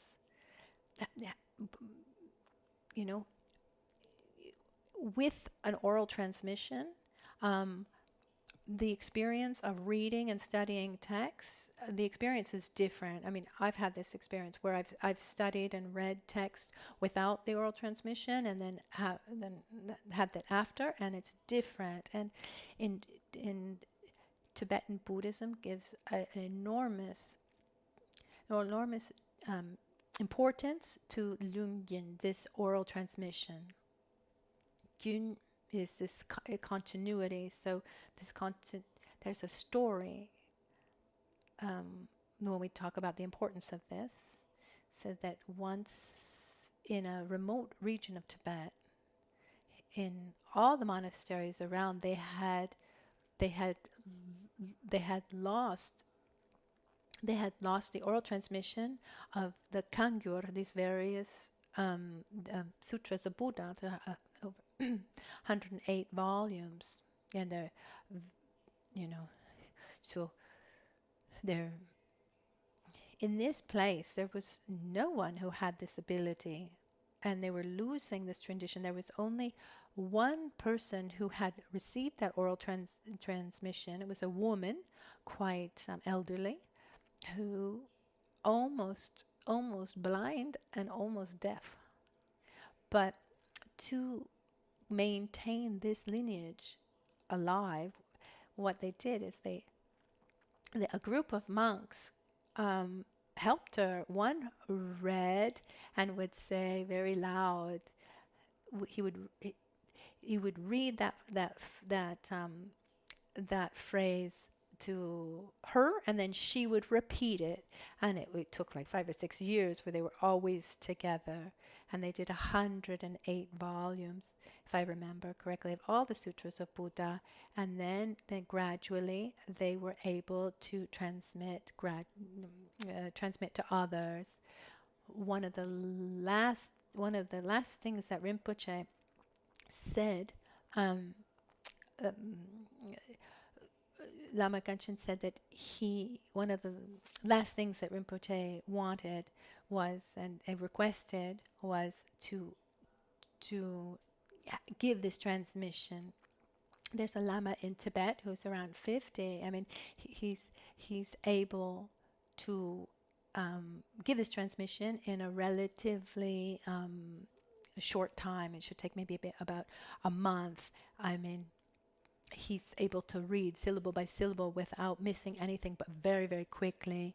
And one past master of Lama Gangchen called Demogonso Rinpoche.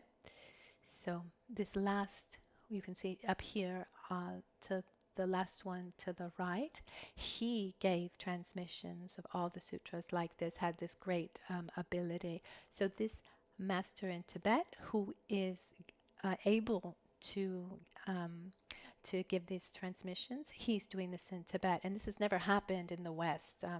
So we're hoping that he can also come here and do that. So in our modern world, it's difficult for us to understand the importance of an oral transition, because for us we think the most important thing is understanding. So why should I just listen for hours and hours, listening to someone read something that we don't understand? In this case, it's important because it creates a connection, and it keeps that connection alive and those teachings alive. And now it won't be hours, it's only 8 verses. It's very quick. Now, before beginning to read the 8 verses of mind training, I want to give you the oral transmission of the 8 verses of mind training. That comes in Tibetan because it was written originally in Tibetan. I received it in the Tibetan language, and I will share it with you in Tibetan. But then right after, I'll do it in Italian. Luckily, it's the text is still in Tibetan, because no matter how good the translation is, a translation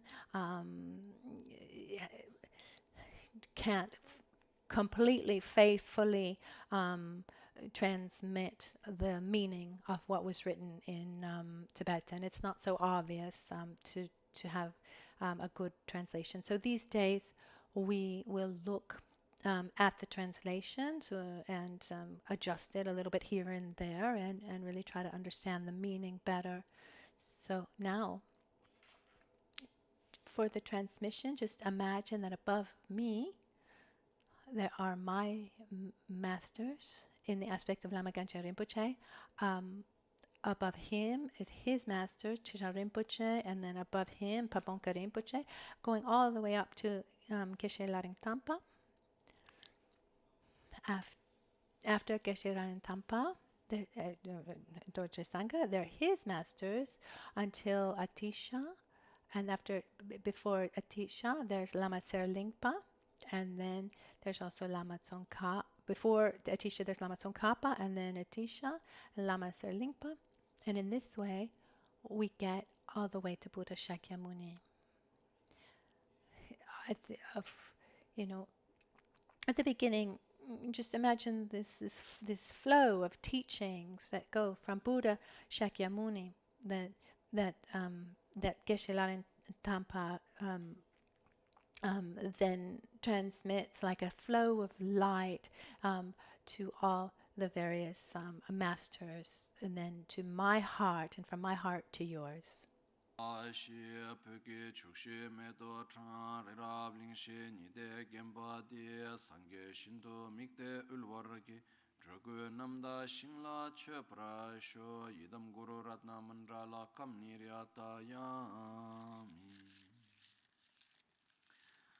Sangye chedan tsoge chonamla chancho pardo dani kepsuchi dagi chushe gibe sonamge drola pinchir sangye drubrash Sangye chedan tsoge chonamla chancho pardo dani kepsuchi dagi chushe gibe sonamge drola pinchir sangye drubrasho Sangye chedan tsoge chonamla chancho pardo dani kepsuchi dagi chushe gibe sonamge drola pinchir sangye drubrasho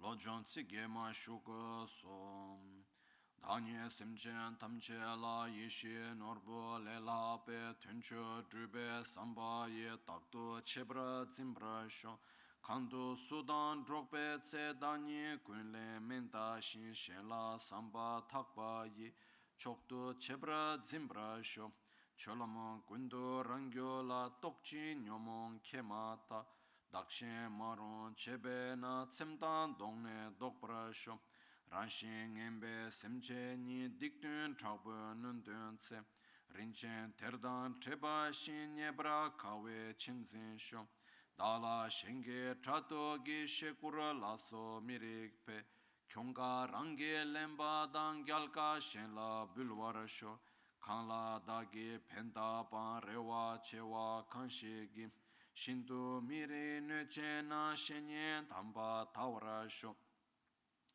Dorna ngodan gyuba ye pende manama kun la bul Mi ma ye nudan dunga kun sangwe dala lembra sho Teda kun gyan choge ge tokpe time ma bakshim Chokun gyumara shebe lo Shengme chingwa le trulo sho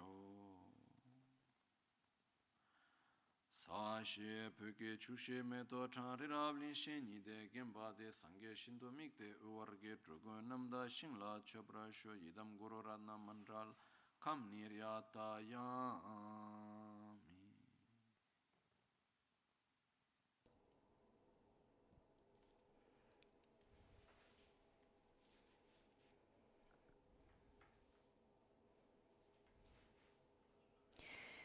I'm going to do a first reading of the text. The 8 verses of mind training, or mind training in 8 verses. May I always cherish all limited beings by considering how far superior they are to wish-granting gems for actualizing the supreme aim. Whenever I come into anyone's company, may I regard myself less than anyone else, and from the depths of my heart value others more highly than I do myself. Whatever I am doing, may I check the flow of my mind. And the moment that conceptions or disturbing emotions arise, since they debilitate myself and others, may I confront and avert them with forceful means. Whenever I see beings instinctively cruel, overpowered by negativities and serious problems, may I cherish them as difficult to find as discovering a treasure of gems. When others, out of envy, treat me unfairly, with scolding, insults, and more, may I accept the loss upon myself and offer the victory to others. Even if someone whom I've helped and from whom I harbor great expectations were to harm me completely unfairly, may I view him or her as a hallowed teacher. In short, may I offer to all my mothers, both actually and indirectly, whatever will benefit and bring them joy. And may I hiddenly accept upon myself all my mother's troubles and woes. Through a mind untarnished by stains of conceptions concerning 8 passing things, throughout all of this, and that knows all phenomenon as an illusion, May I break free from my bondage without any clinging.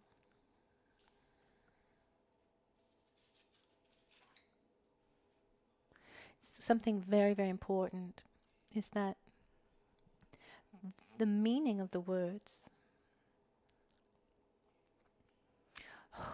Who gives the meaning to the words?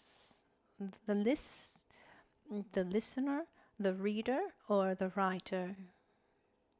Who listens and reads? And what happens is, over time, over the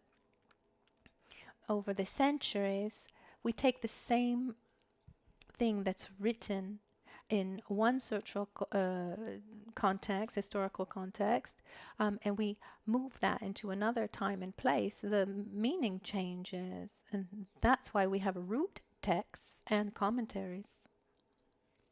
Because if we were able to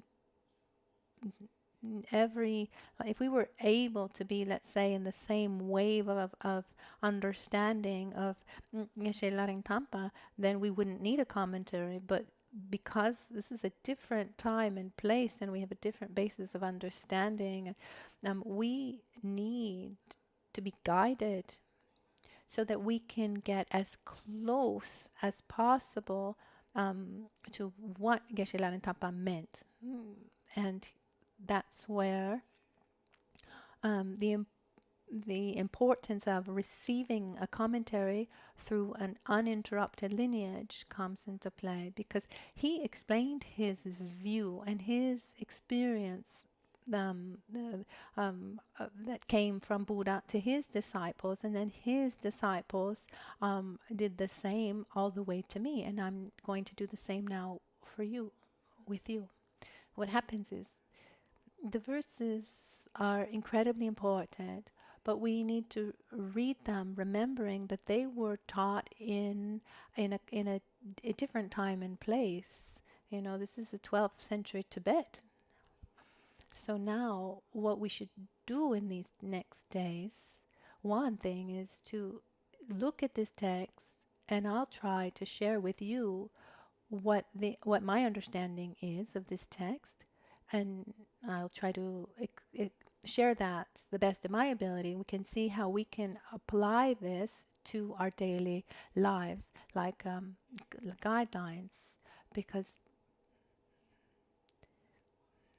I mean, how strong is selfishness? Is it a concept, or is it a deep habit? It's a deep habit. So when we have a deep habit, I mean, to combat a deep habit, we need a very strong tool. It's not something like, oh, I just love everybody and it just ends there. No, we need something really strong. When we read this text, it's not light. I mean, what he's saying. I mean, these are very, very strong attitudes that he's sharing with us. That will be tools that we need to oppose something that's very strong inside of us. This attitude of giving priority at all times to the I and the my. So to understand these verses and the correct attitude, we need to very briefly go to the other text. So here we're on page, just a minute, and take this little booklet, page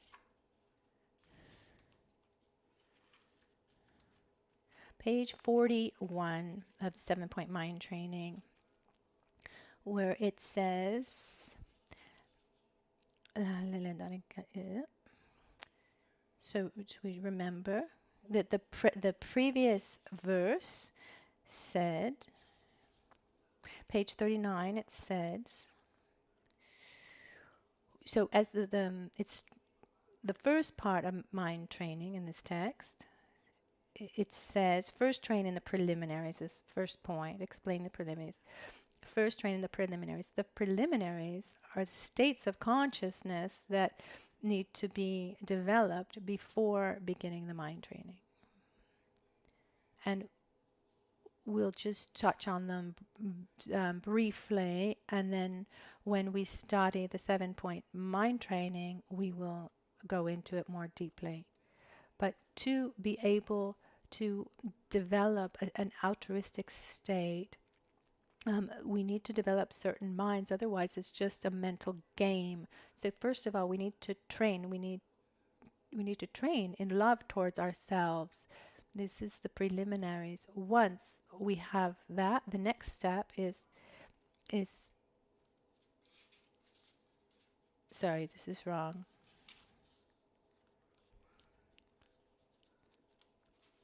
Then it says, banish the one to blame for everyone. Lelin tarche chiklatak. Banish the one to blame for everything. So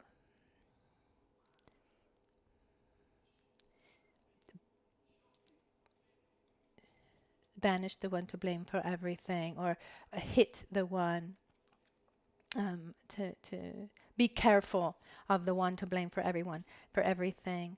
The one to blame for everything is our own selfishness. So before we begin the 8 verses of mind training, there are 2 points that we really need to understand.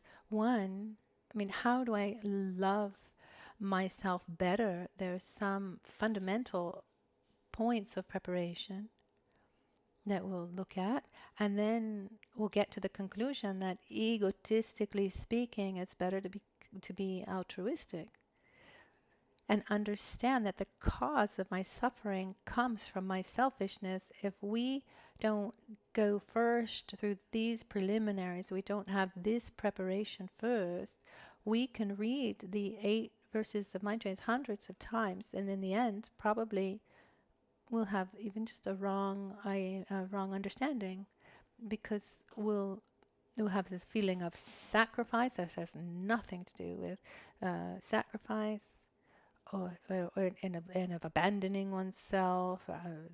Had nothing to do with that. So first, before getting into the reading of the 8 verses of mind training, since in these days we have some space and time, so we can look at it without being in a hurry, I wanted first of all to start from these preliminaries, the basis, to then start this path.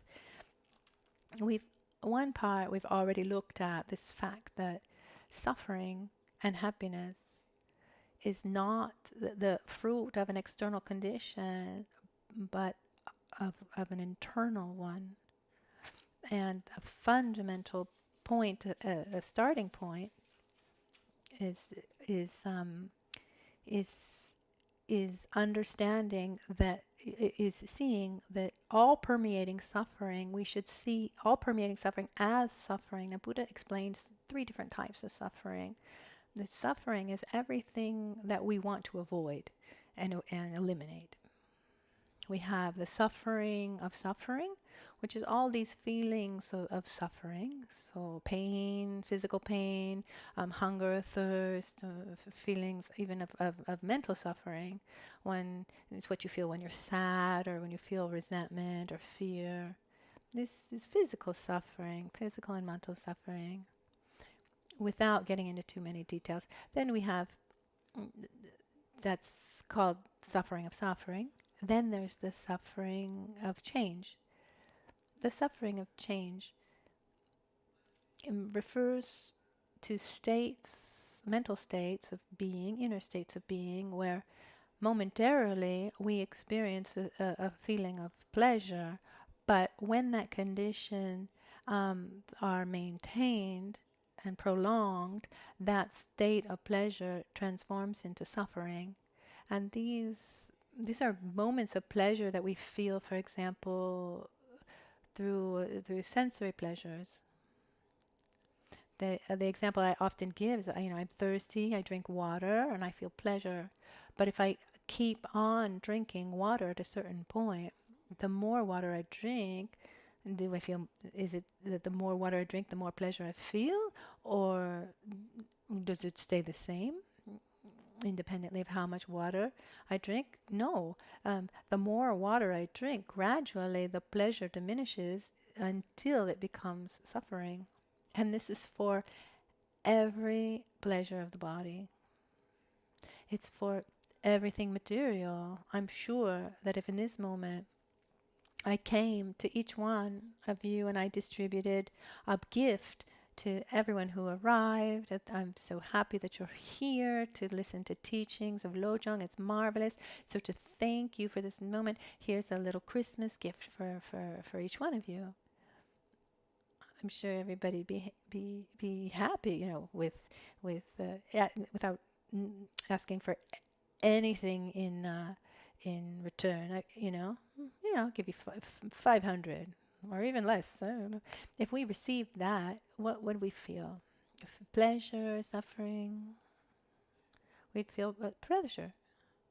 But that's okay. Now it's 5,000. So I gave you 5,000 euros, and you keep contact with that 5,000 euros. Does that satisfaction continue, or just little by little, sooner or later, does it diminish? It diminishes until we experience suffering. So there's nothing on a material level that isn't like that. And the same thing is true with the recognition of our image. So this suffering of change, or the suffering of change,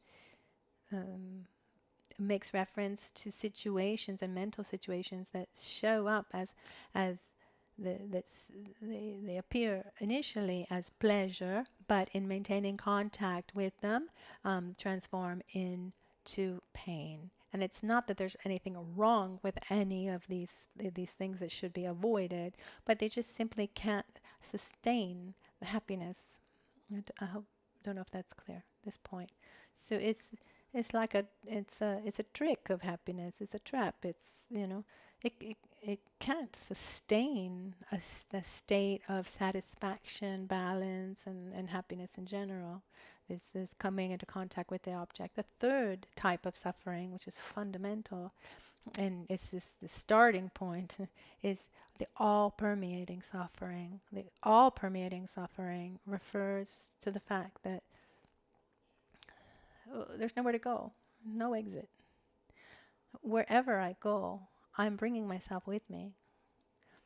Wherever, no matter who no matter whom I'm with, I'm there. No matter what the situation is, I'm there too.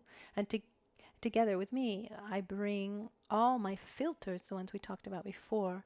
So as long as my body and my mind are polluted by my mental defilements, my negative conditionings like ignorance and selfishness and anger and jealousy and envy, resentment, and this karmic force of my actions done in the past. As long as my body and mind are polluted by my mental defilements and my past negative karmic force, there's nowhere to go. And this has to do with what we talked about before. I can't create a perfect external condition when I have my own conflicts, have my own filters through which I experience reality. Is this clear?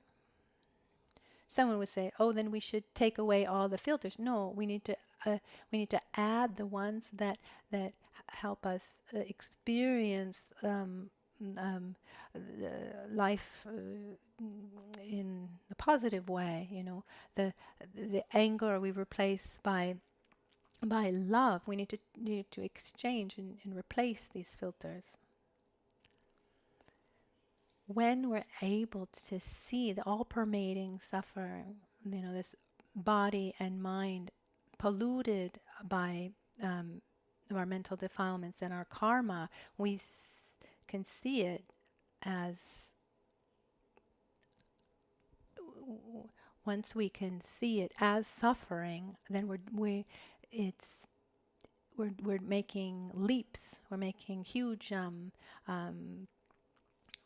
We're making progress, because it means that we want to get out of samsara. We want to renounce the samsara. Samsara is not a physical place. Samsara in Tibetan is korwa. It's not a place. Sometimes you hear people say, I'm in samsara, I want to get out of samsara. It's almost as if, if I go to Tushita, I'm outside, I'm out of samsara. I want to be reborn in this place so I won't be in samsara anymore. But why do we live samsara as a place? Because we live inside a paradigm where happiness and suffering depend on an external reality, when instead samsara is not an external reality, and neither is nirvana, which is the opposite of samsara. Samsara and nirvana are inner states of being. And what is samsara? It's this inner cycle of mental defilements.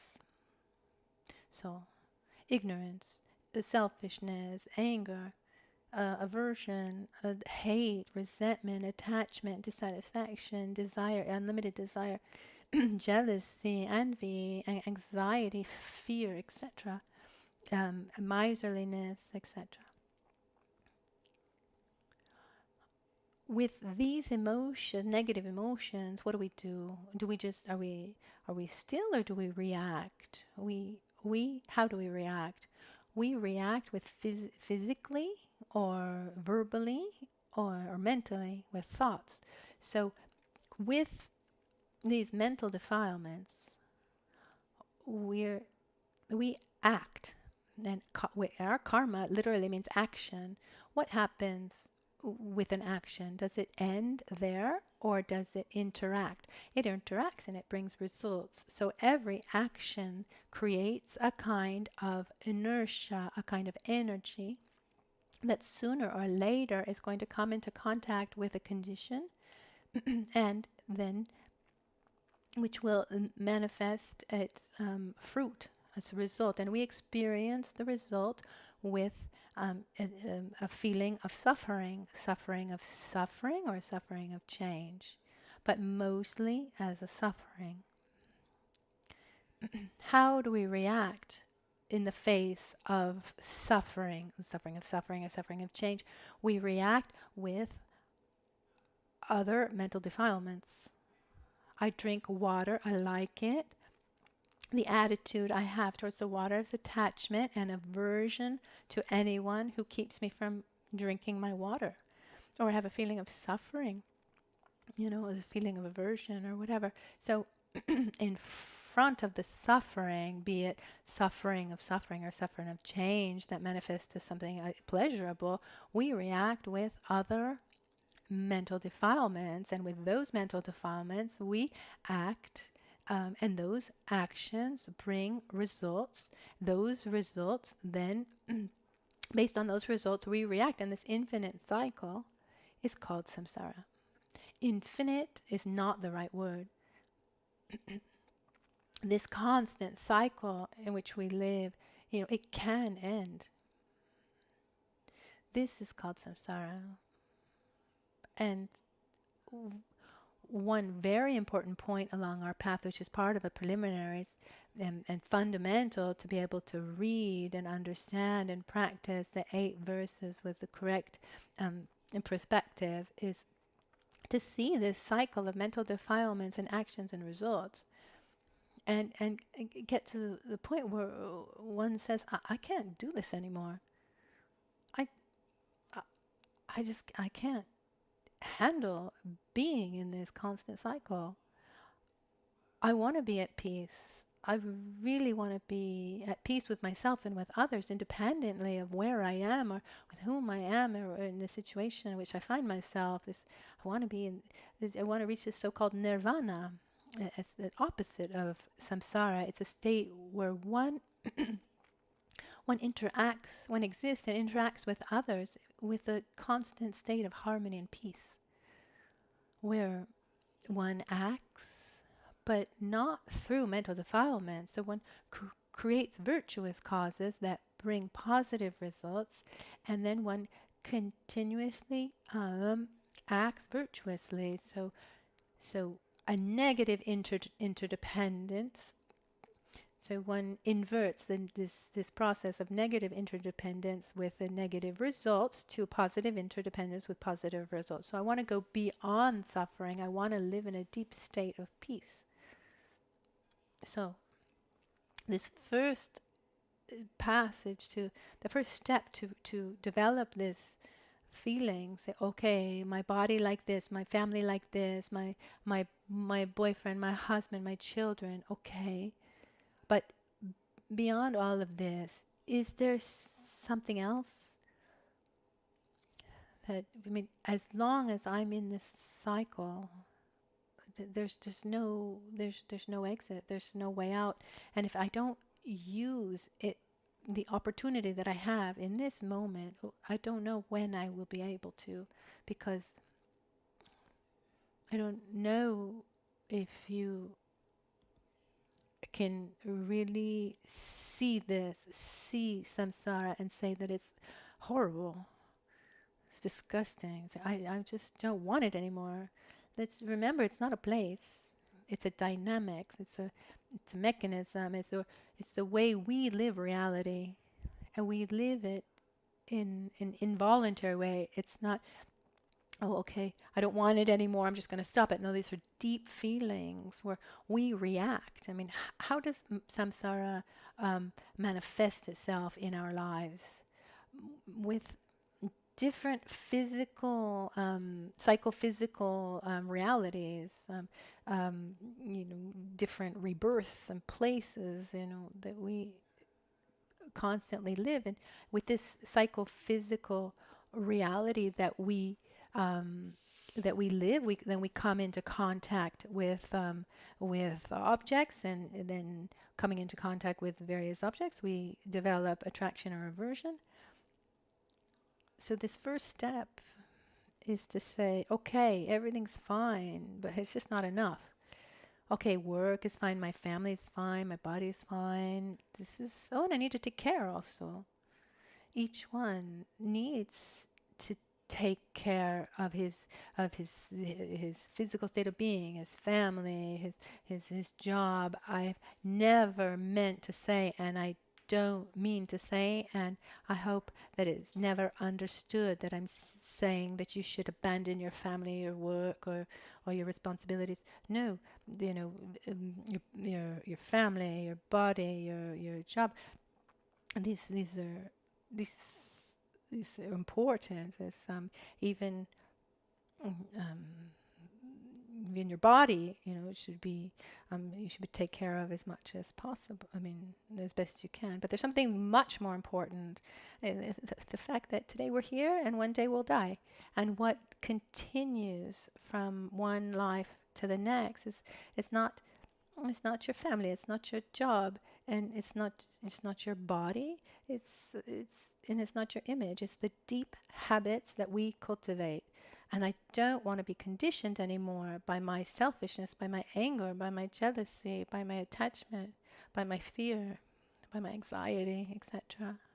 I don't want to be conditioned by all of this. I want absolutely, as a priority in my life, to live in peace with myself and with others.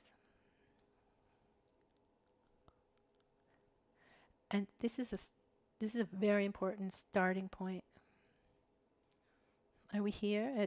Are you following up to this point?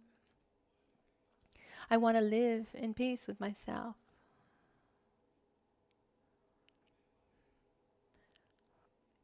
For some reason, and I don't know why, here we are today in a context where we have valid tools to be able to realize that, where those who came before us and able to use these tools correctly, they were able to get out of this cycle of samsara. And we find ourselves in this context. We're not better than anyone else. I don't think that I'm better than anyone else. I don't think that anyone here is better than anyone else, but we have better conditions. Is that difference clear? Because I'm sure that if I were in certain, if I found myself in a certain situation, more difficult situation, I don't know how I would react. I don't know what my reaction would be if I found myself in a situation of hunger and violence. But in this moment, I have conditions that allow me to look inside myself and look ahead to a better version of myself. And this is overwhelming, that we have conditions that allow us to reflect on the fact that the solution is not in the world, the material world around us.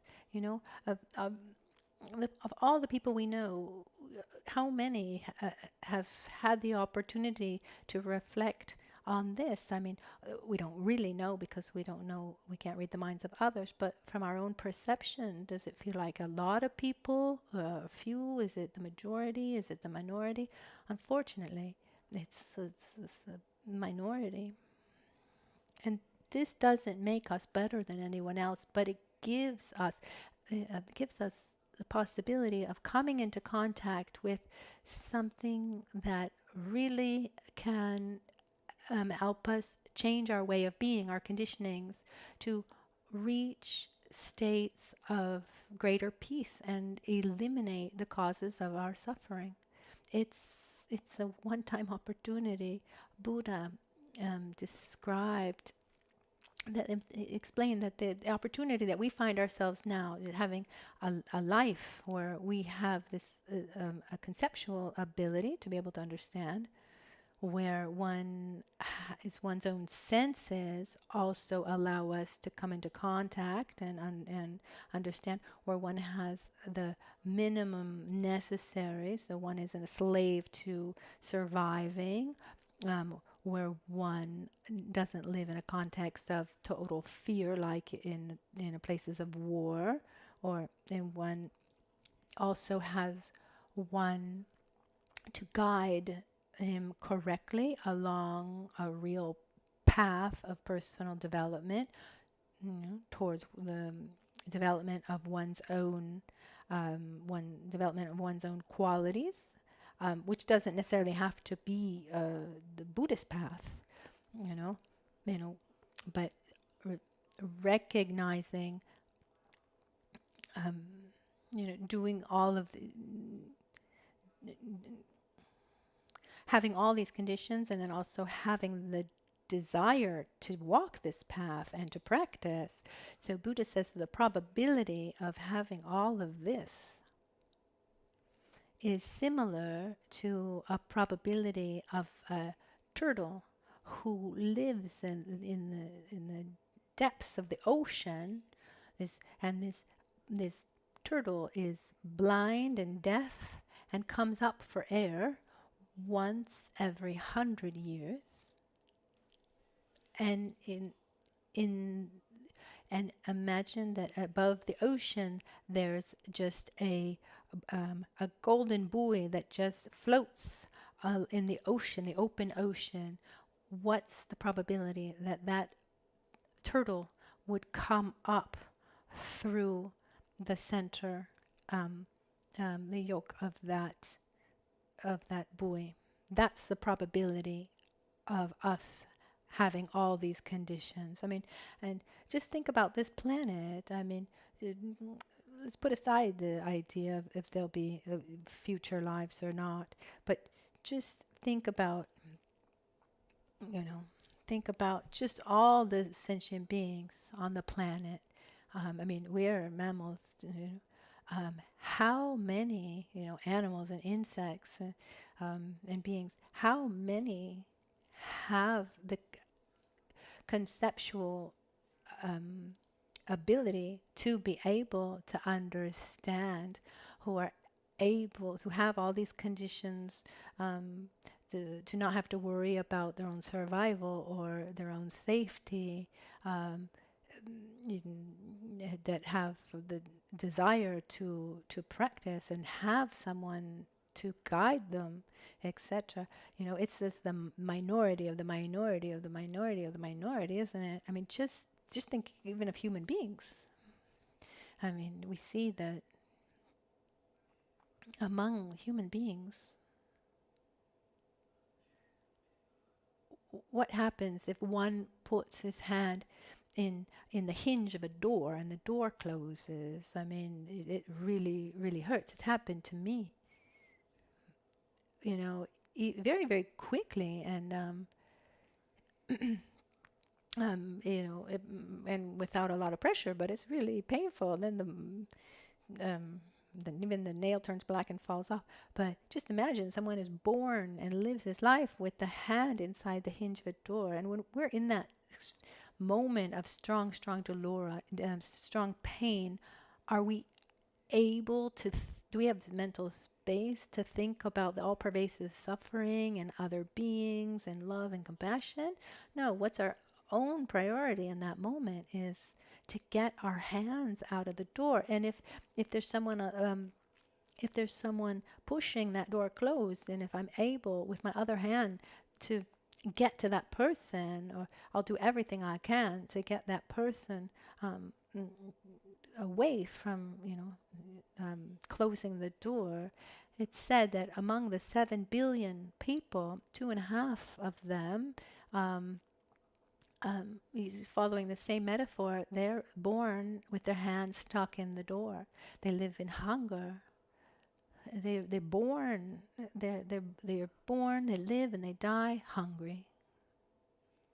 I've seen among us, when we take the 8 Mahayana precepts, and this is this practice where we take these vows for 24 hours, and there's also this one vow to eat once a day, one time a day. And sometimes people say, well, and if I get hungry, well, you just don't eat. You took a commitment, and tomorrow you can eat. And it seems so hard. But being very hungry, you just don't reason anymore. There's no space for anything else. And unfortunately, about 2.5 billion people, and I've heard also in these last couple of years, it's gotten so much worse. It's the world situation is not getting better. It's worsening. The number of people who live hungry, who live plagued by war or by sickness. I mean, we're free from all of this. There are other 2.5 billion, and this is old data. They say that that these are another 2.5 billion live just above the poverty line. So these are people who have to live, and they use all of their resources, physical, etc., just to survive. They're not hungry, but they need to work 16 hours a day to survive. And who has time to stop and learn and reflect and meditate when one lives an unhealthy lifestyle like that, to be able to simply to survive? Then there's another 2 billion, and we're part of which we are part.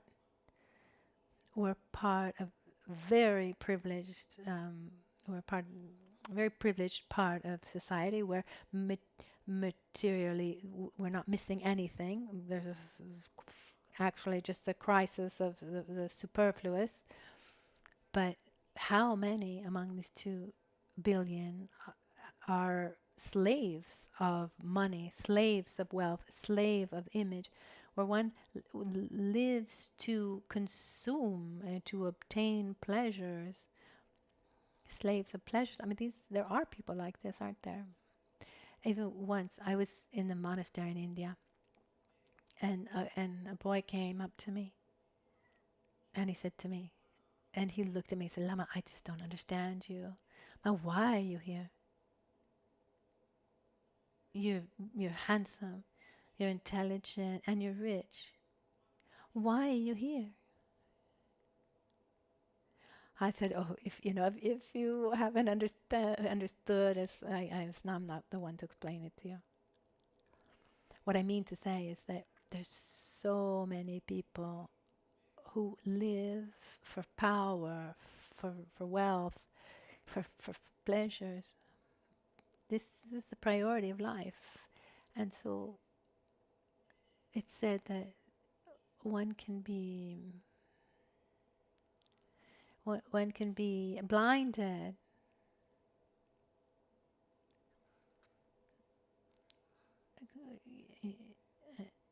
You can be blinded, and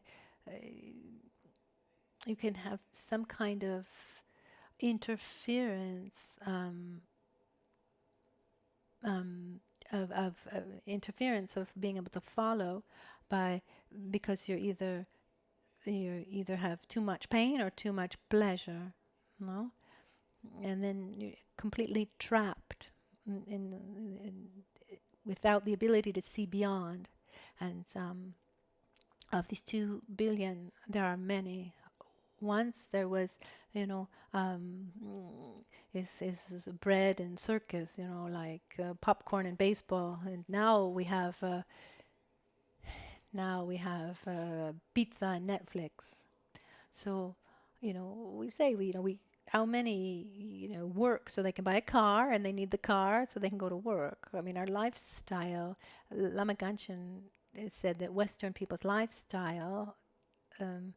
For example, when the Tibetans would come and they would see this Western world as a heaven, Rinpoche would say, it's like a wet,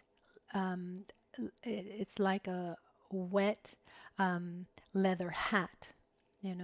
When you put it on wet, it's comfortable, but as it dries up, it starts to put pressure on your head. So when you get to the West, it seems comfortable, but when you're part of the system, you'll see that one dedicates one's life to generating resources to consume, with taxes to pay, the things to pay, and the eating and the rent, and one lives just to consume, and in the end,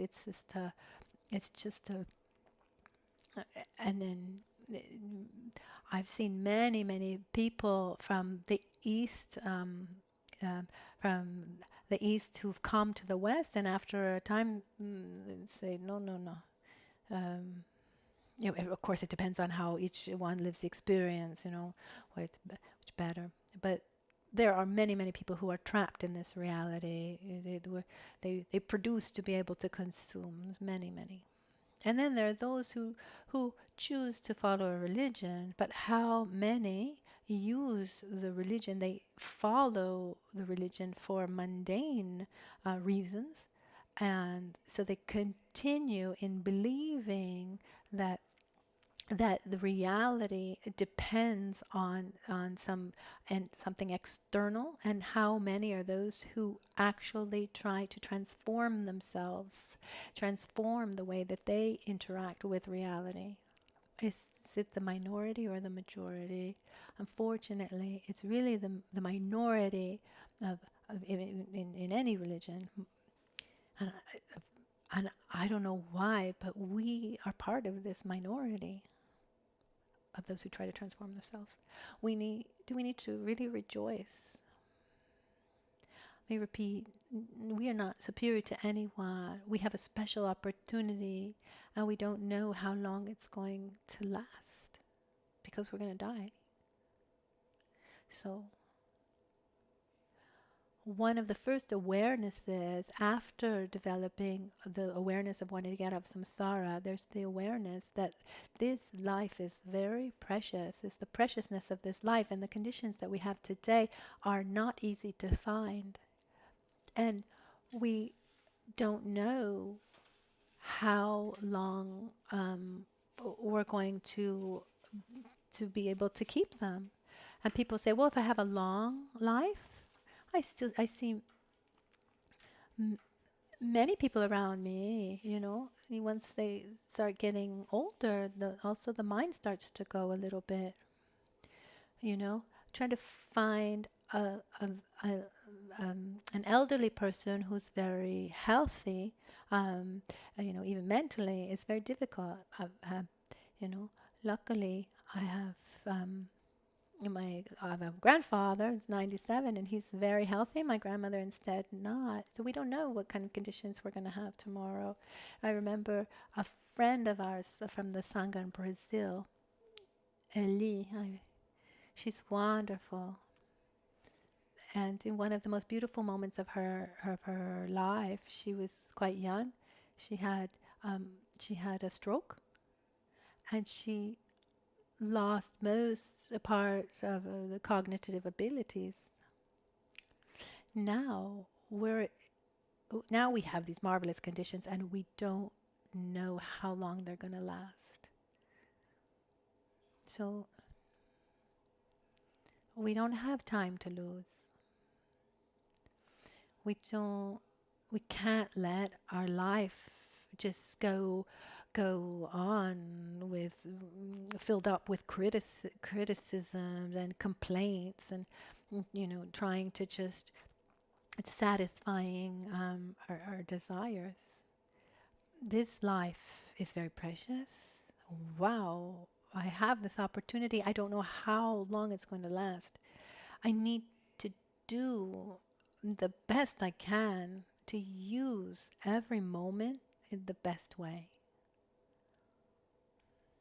I need to use every situation the best way I can. I can't let life just run through my fingertips without taking the essence and dying a better person than the person who was born. And for this reason, I need to train. I need to transform my mind virtuously. I want to be better as a person, not tomorrow, today, because I don't know how much time I have left, and the conditions that I have today are too precious to let them go by. I think that's quite clear. With this awareness, we can start the 8 verses of mind training. There's a little bit that's missing we'll look at after lunch, because it's true that we have this urgency to practice Dharma, but we also need to eat. So let's just reflect a little bit what we talked about this morning. After lunch, we'll pick up this other point, that egotistically speaking, it's better to be altruistic. Now it's time for our dedications.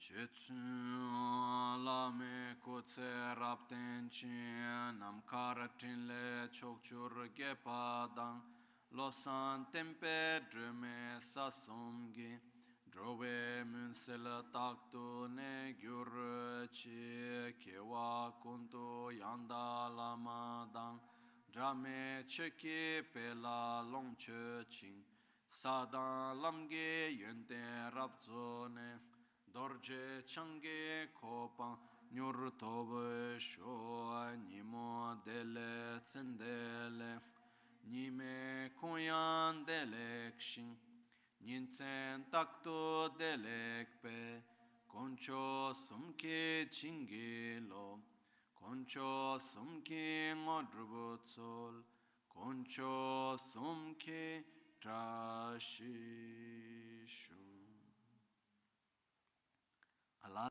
At dawn or at dusk, at night or midday, may the 3 jewels grant us their blessings. May they help us to achieve all realizations and sprinkle the path of our lives with various signs of auspiciousness. Tashidele.